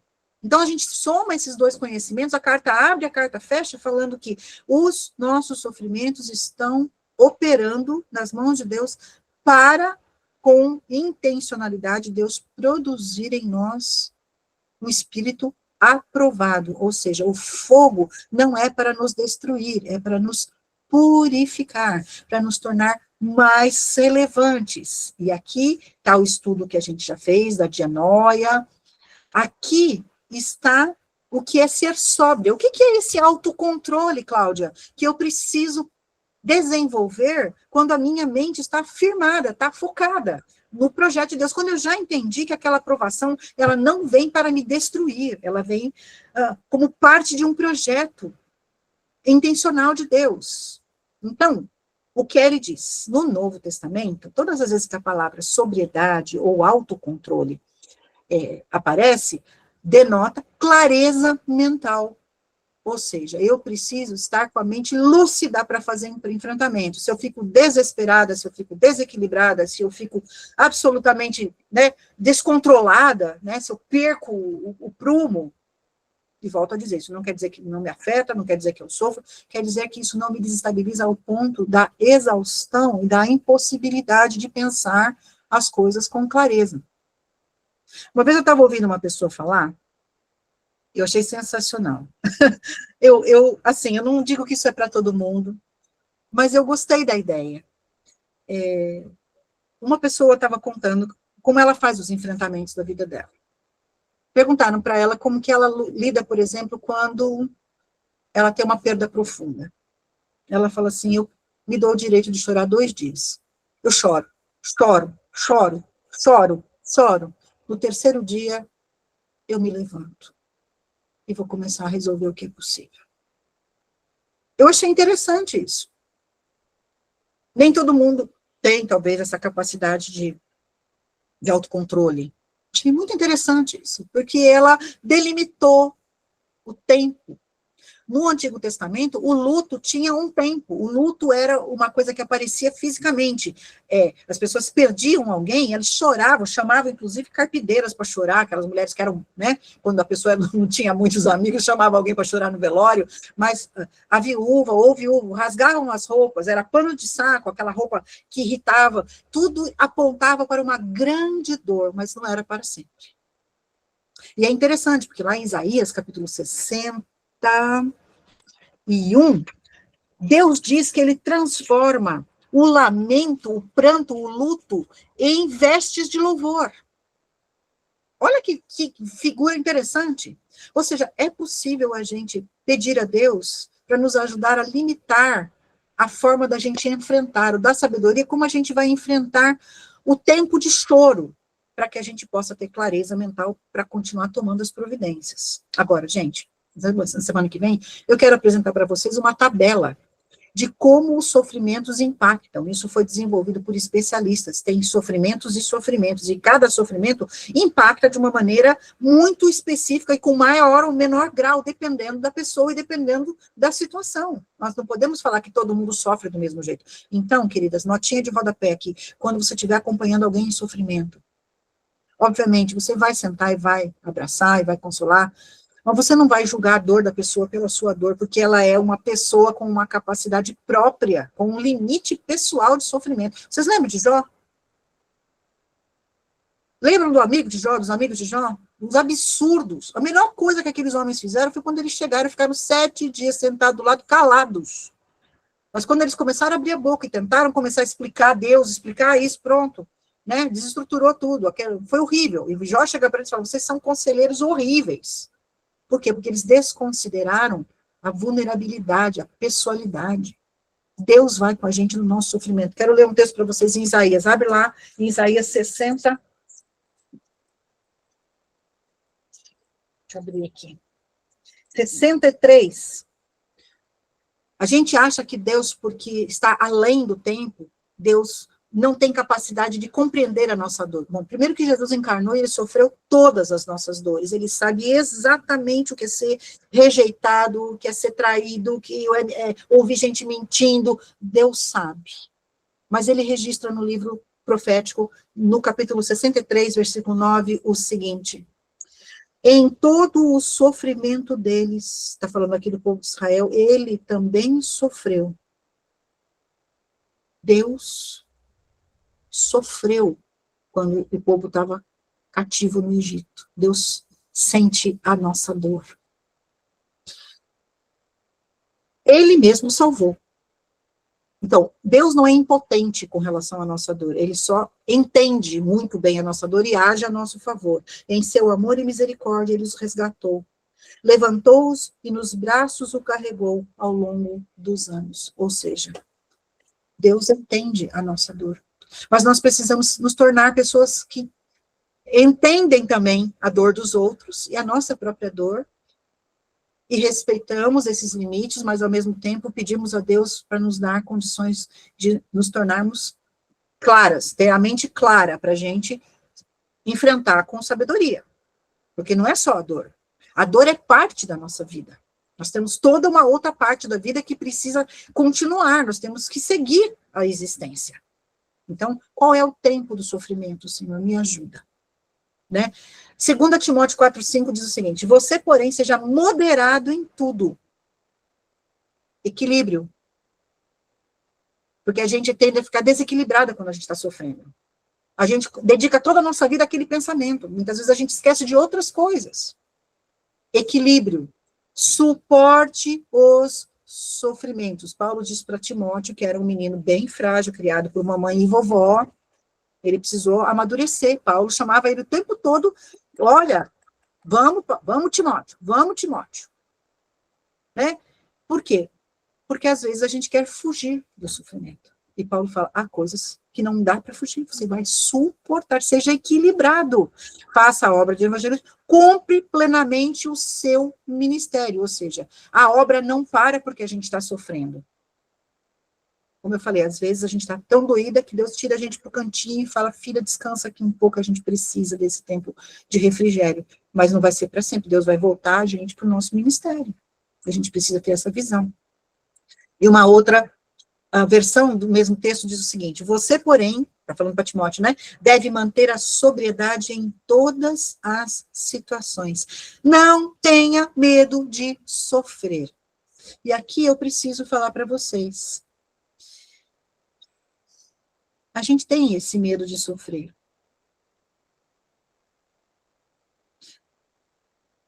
Mas Pedro diz o seguinte: se a gente quiser ser sóbria no sofrimento, a gente precisa olhar para a coisa de maneira inteligente. Se sofrerem por serem cristãs, e aqui a gente tem uma possibilidade, que às vezes a gente sofre porque a gente cria problema, e Pedro trata sobre isso. Gente fofoqueira, gente que se mete na vida dos outros, gente que faz maldade, sofre. E tem que sofrer mesmo, sofre consequência da sua bobagem, da sua perversidade. Mas Pedro está falando, no nosso caso, se a gente sofre por ser mulher crente, que está obedecendo a Deus, que está fazendo o que tem que fazer, o que Deus quer, fazendo o bem, não se envergonhe. Porque às vezes a gente tem vergonha de contar que está sofrendo, de abrir o coração. Louvem a Deus por serem chamadas por esse nome, ou seja, existe um tipo de sofrimento que ele é maravilhoso, porque ele nos identifica com Jesus, está lá em Filipenses 1, 29 e 30. Deus nos dá a honra, não só, o privilégio de não só crermos nele, mas de sofrermos por causa dele. Então aqui, gente, a gente tem uma perspectiva muito santa desse sofrimento por amor a Cristo.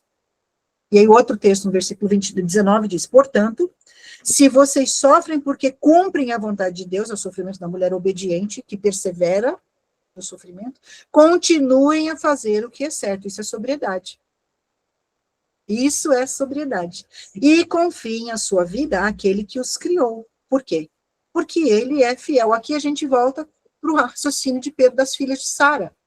Nós seremos chamadas filhas de Sara se a gente se mantiver obediente e confiando a nossa vida, nosso medo, nosso temor, esperando inteiramente na graça, porque Deus está conosco nesse processo. Gente, isso aqui é maravilhoso, é libertador, porque Deus está dizendo que é possível, sim, a gente se manter fiel em meio a uma dor profunda. Nos mantermos obedientes a Deus numa dor profunda. É possível. A carta foi escrita para nós, mulheres, as filhas de Sara. Agora, isso é diferente do que o mundo diz.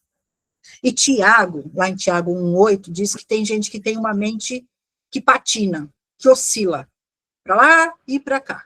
Quando está tudo bem, a fé está lá em cima. Quando está tudo mal, vai lá para o outro lado. E a gente fica pendulando, né?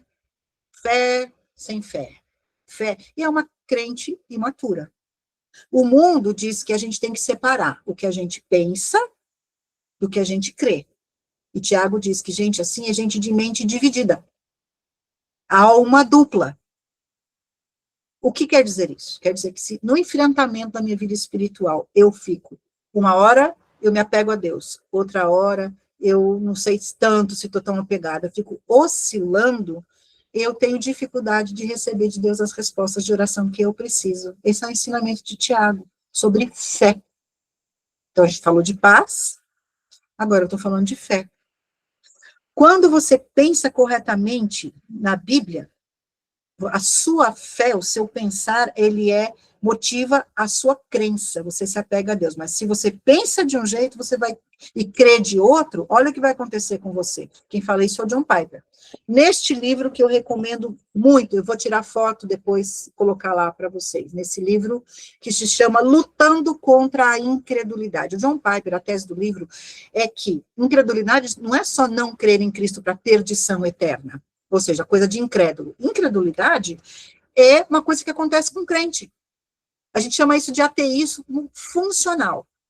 Eu professo a fé em Deus, mas na hora do vamos ver, eu não acredito tanto assim que ele está dirigindo tanto a minha vida. Isso é incredulidade. E ele diz que incredulidade, na vida do crente, gera ansiedade, que é uma coisa que atrapalha demais na hora do enfrentamento, gera orgulho, porque eu acho que eu não merecia isso. Você já pensou isso no seu coração? Eu já. Eu não merecia estar vivendo o que eu estou vivendo. Isso é orgulho. Porque eu sou melhor do que alguém? Eu lembro de um amigo nosso, pastor, que perdeu um irmão para o câncer, e agora ele mesmo está com câncer. E quando ele soube da morte do irmão, um pastor também maravilhoso, ele pensou, nossa, por que ele? E aí depois veio no coração dele, por que não ele? Nós todas estamos sujeitos às questões da nossa humanidade, isso a gente vai conversar na semana que vem, mas orgulho, eu não merecia isso. Nós podemos sentir vergonha do nosso passado, como se o que estivesse acontecendo agora fosse consequência do nosso passado, de decisões que tomamos. Às vezes é, às vezes não é. A gente fica jogando lama na cabeça. Aquilo que a cruz de Cristo já resolveu, a gente fica ressuscitando, né? E o diabo adora isso, porque esse tipo de coisa torna a gente vulnerável à acusação, a setas inflamadas no inimigo. Também gera impaciência. Não aguento, não quero, não vou, não dá, não aguento. Impaciência, isso é sinal de incredulidade, né? abatimento de alma absoluto, ao ponto da descrença, do desânimo, do desespero e até da desistência da vida. Então a gente fica tentado a persistir de viver. Abatimento profundo. Então, irmãs, a gente está aqui para lutar contra isso.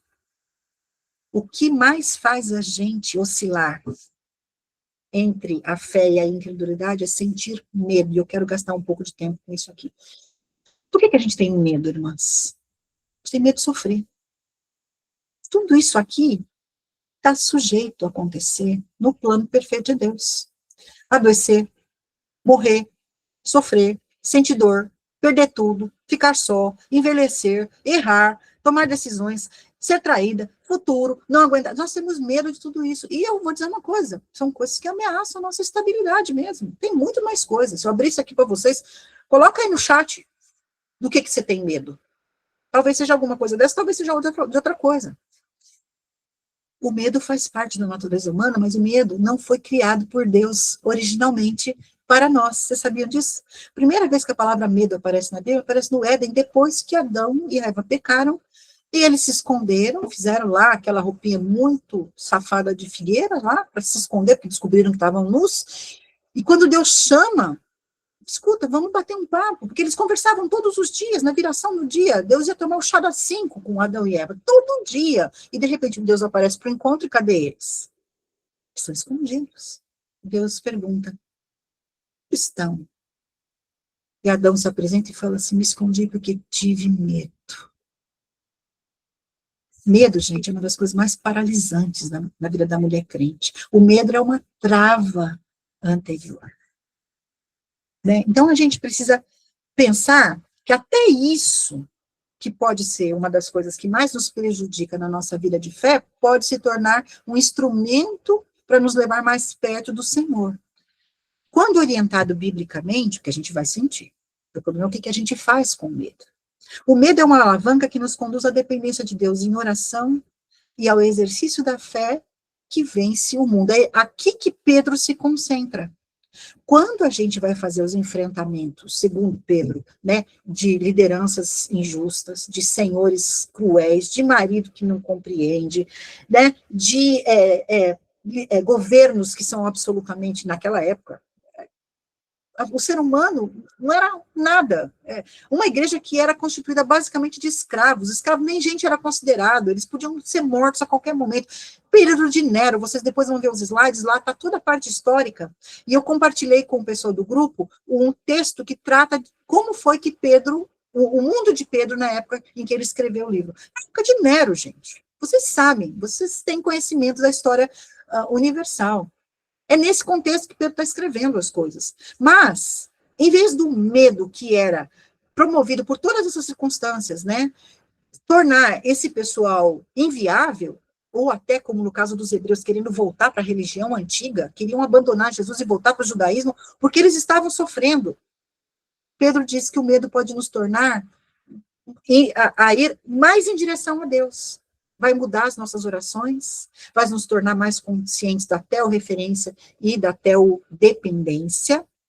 Então, nós precisamos entender e aprender a lidar com o nosso medo, porque o medo é uma coisa que é ativada na nossa imaginação. A gente vive tiranizado pelo e se acontecer isso, e se acontecer aquilo, e se, e a gente precisa entender que Deus quer nos tratar. E Ele quer nos ajudar a vencer o medo.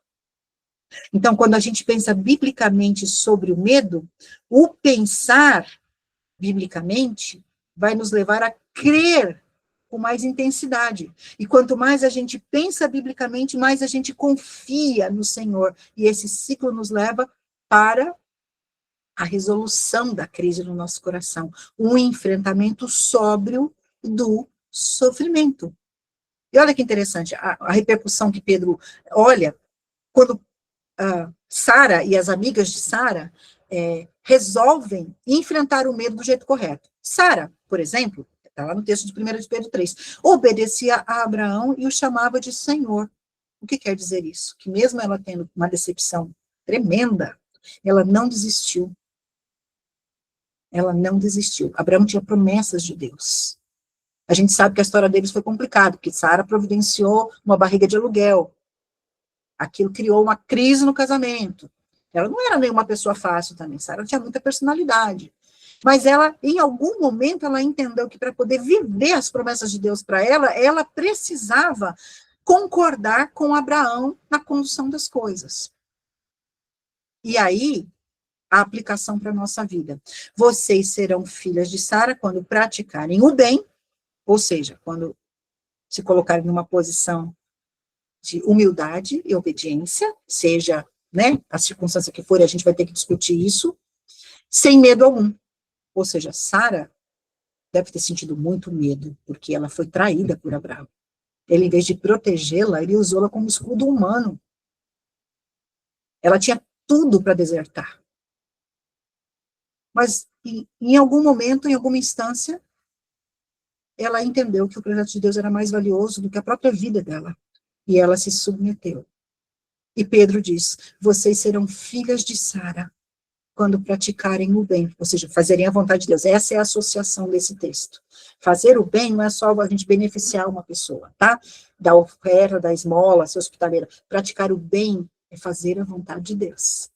É isso, tá? Essas expressões, elas são equiparadas. Sem medo algum. Porque às vezes as situações são assustadoras. E Deus nos chama a dar um passo além.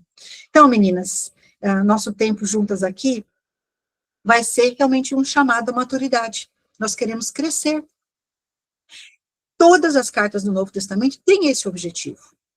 Elas foram escritas por seus autores para ajudarem a igreja a se tornar madura, a realmente corrigir o nosso pensamento teológico.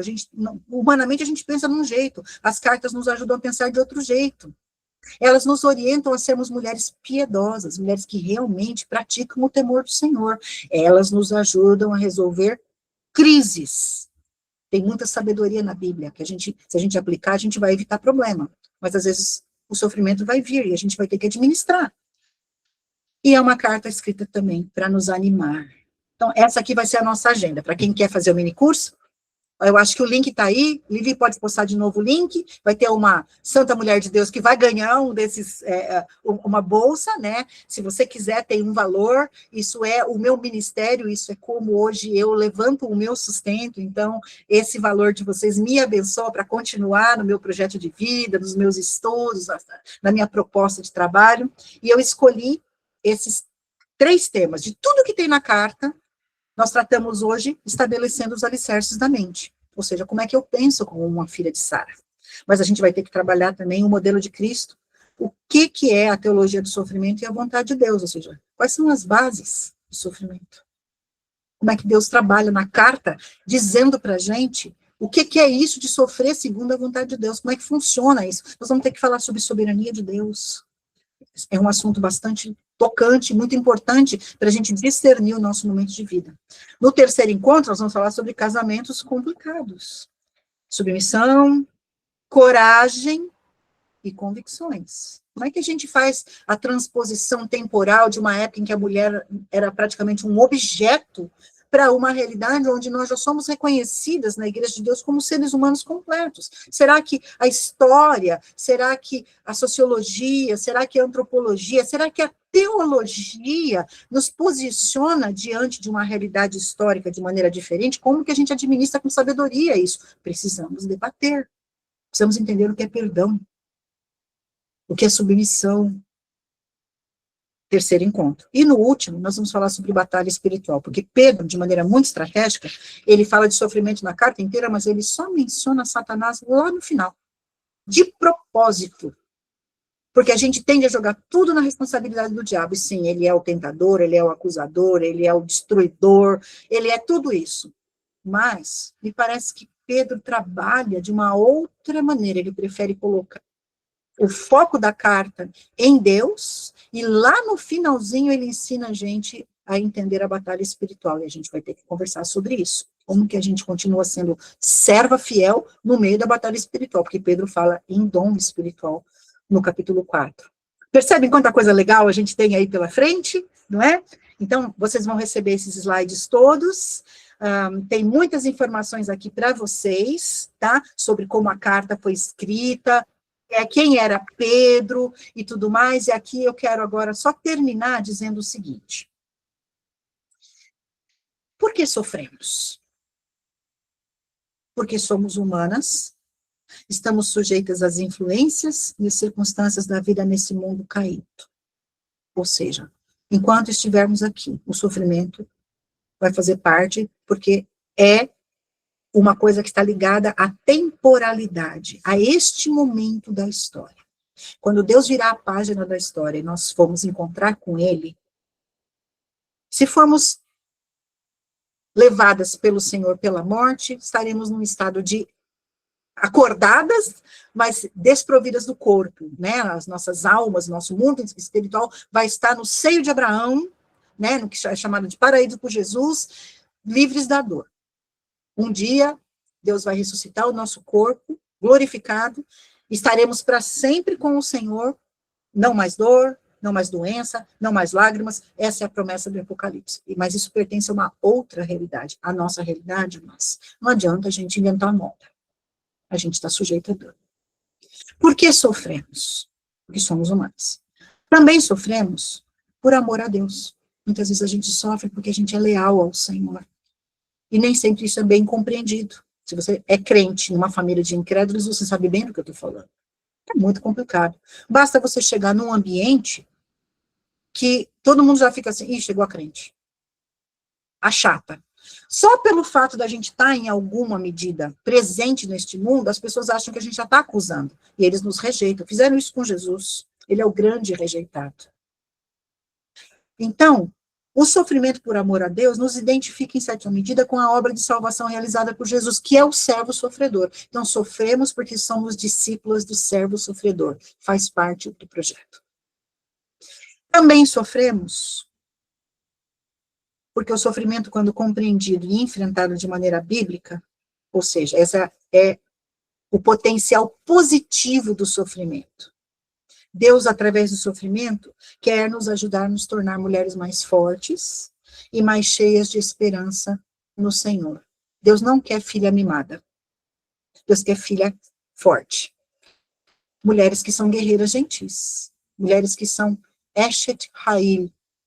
Mulheres que são valorosas, como a mulher de Provérbios 31. E o sofrimento, irmãos, por mais que ele seja indesejável, que ele seja doloroso, que ele nos torna, quando enfrentamos o dia de Deus, ele nos torna melhores mulheres, mais sensíveis. O nosso óculos para a vida fica outro, porque a gente consegue identificar nos outros a dor. Quando a gente passa por algumas coisas, a gente vê alguém passando, a gente consegue se identificar.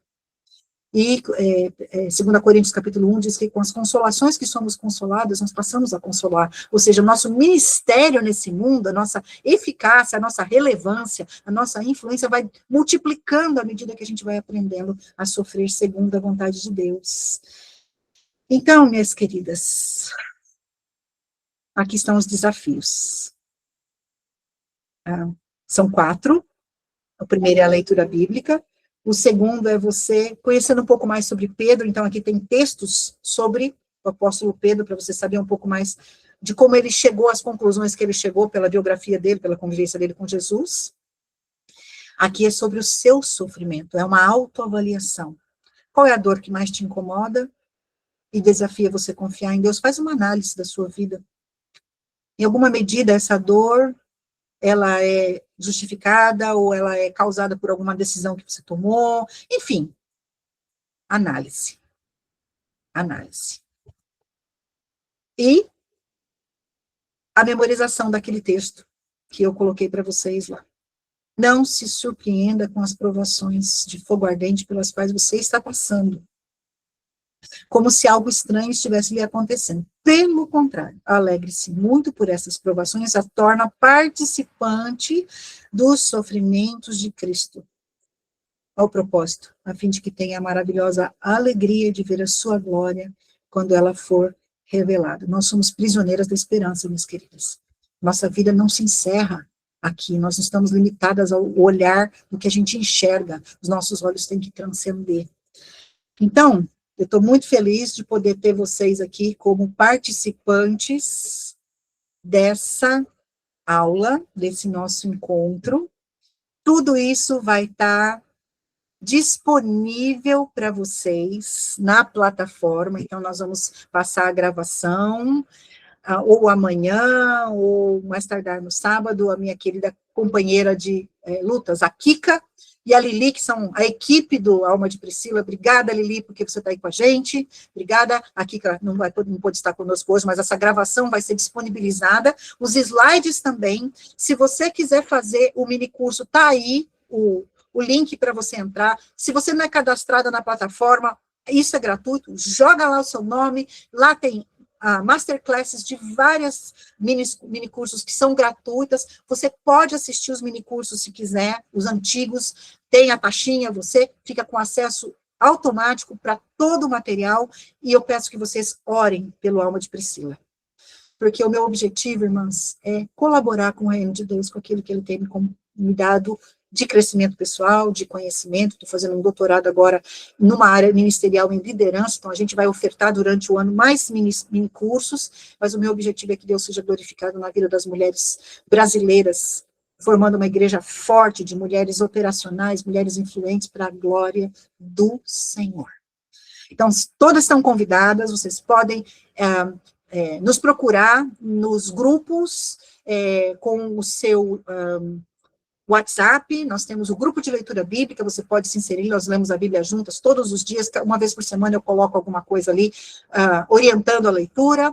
Nós temos os mini cursos, e eu estou à disposição de vocês, se quiserem bater um papo no particular, em algum momento, eu sempre respondo o seu WhatsApp.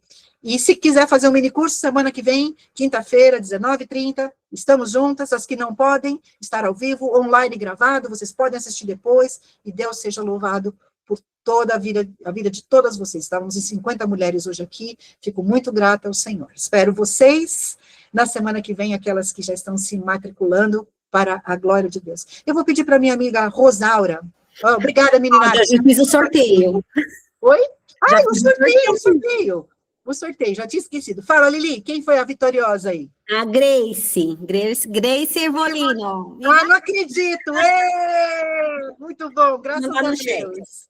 E, gente, a gente só pode dar bolsa, né? Porque tem gente que patrocina o estudo. Então, isso é uma coisa maravilhosa. Ai, Cláudia, eu não posso fazer, mas queria dar de presente para alguém. Acho que vai ser valioso. Vai lá, faz a inscrição. Deus é generoso com a gente. Ele me abençoa, eu posso abençoar, porque vocês me abençoam. Então, louvado seja Deus. Parabéns, Grace. Aê, muito bem, te espero. Eu vou pedir para a Rosaura, que é a minha grande amiga, a minha decana, a mulher que tem inspirado a minha vida, porque é uma mulher provada e aprovada. Vou pedir para você orar por nós, Rosaura, para que Deus abençoe todo esse conhecimento, e com a oração da Rosaura nós estaremos dispensados, tá bom? Vamos orar. Pai Santo e adorado, muito obrigada, Deus, por esse tempo, que privilégio, Deus, conhecer mais do Senhor, das tuas instruções, do teu ensino, da tua orientação. Muito obrigada, Jesus. Obrigada pela vida da Cláudia, Jesus. Que privilégio esse podermos desfrutar, Deus, de tantos ensinamentos, de tantos exemplos e de uma vida, Deus, que é consagrada ao Senhor, vencendo, crescendo e enfrentando os desafios. Obrigada, Jesus, porque podemos olhar para ela e dizer: vale a pena, Senhor, vale a pena. Abençoa-nos, Deus, e nos ajuda a ser essa mulher que a Cláudia tanto falou nesse tempo em que estivemos juntas. Dá-nos, Deus, uma noite de renovo, que a tua palavra que foi lançada encontre solo fértil e frutifique na nossa vida, Pai, para sermos bênção para as mulheres ao nosso redor. Obrigada por Jesus Cristo, obrigada pela vida de cada irmã aqui presente, Pai, em teu santo e poderoso nome. Amém. Amém, amém. Meninas, um prazer estar com vocês, Deus os abençoe, e, se Deus quiser, nos vemos na semana que vem, tá bom? Um beijo, abraço a todas. Continuem orando pelo Alma de Priscila, nós precisamos da sua oração. Divulguem se foi valioso para você, e que a graça de Deus esteja conosco. Tchau, até mais.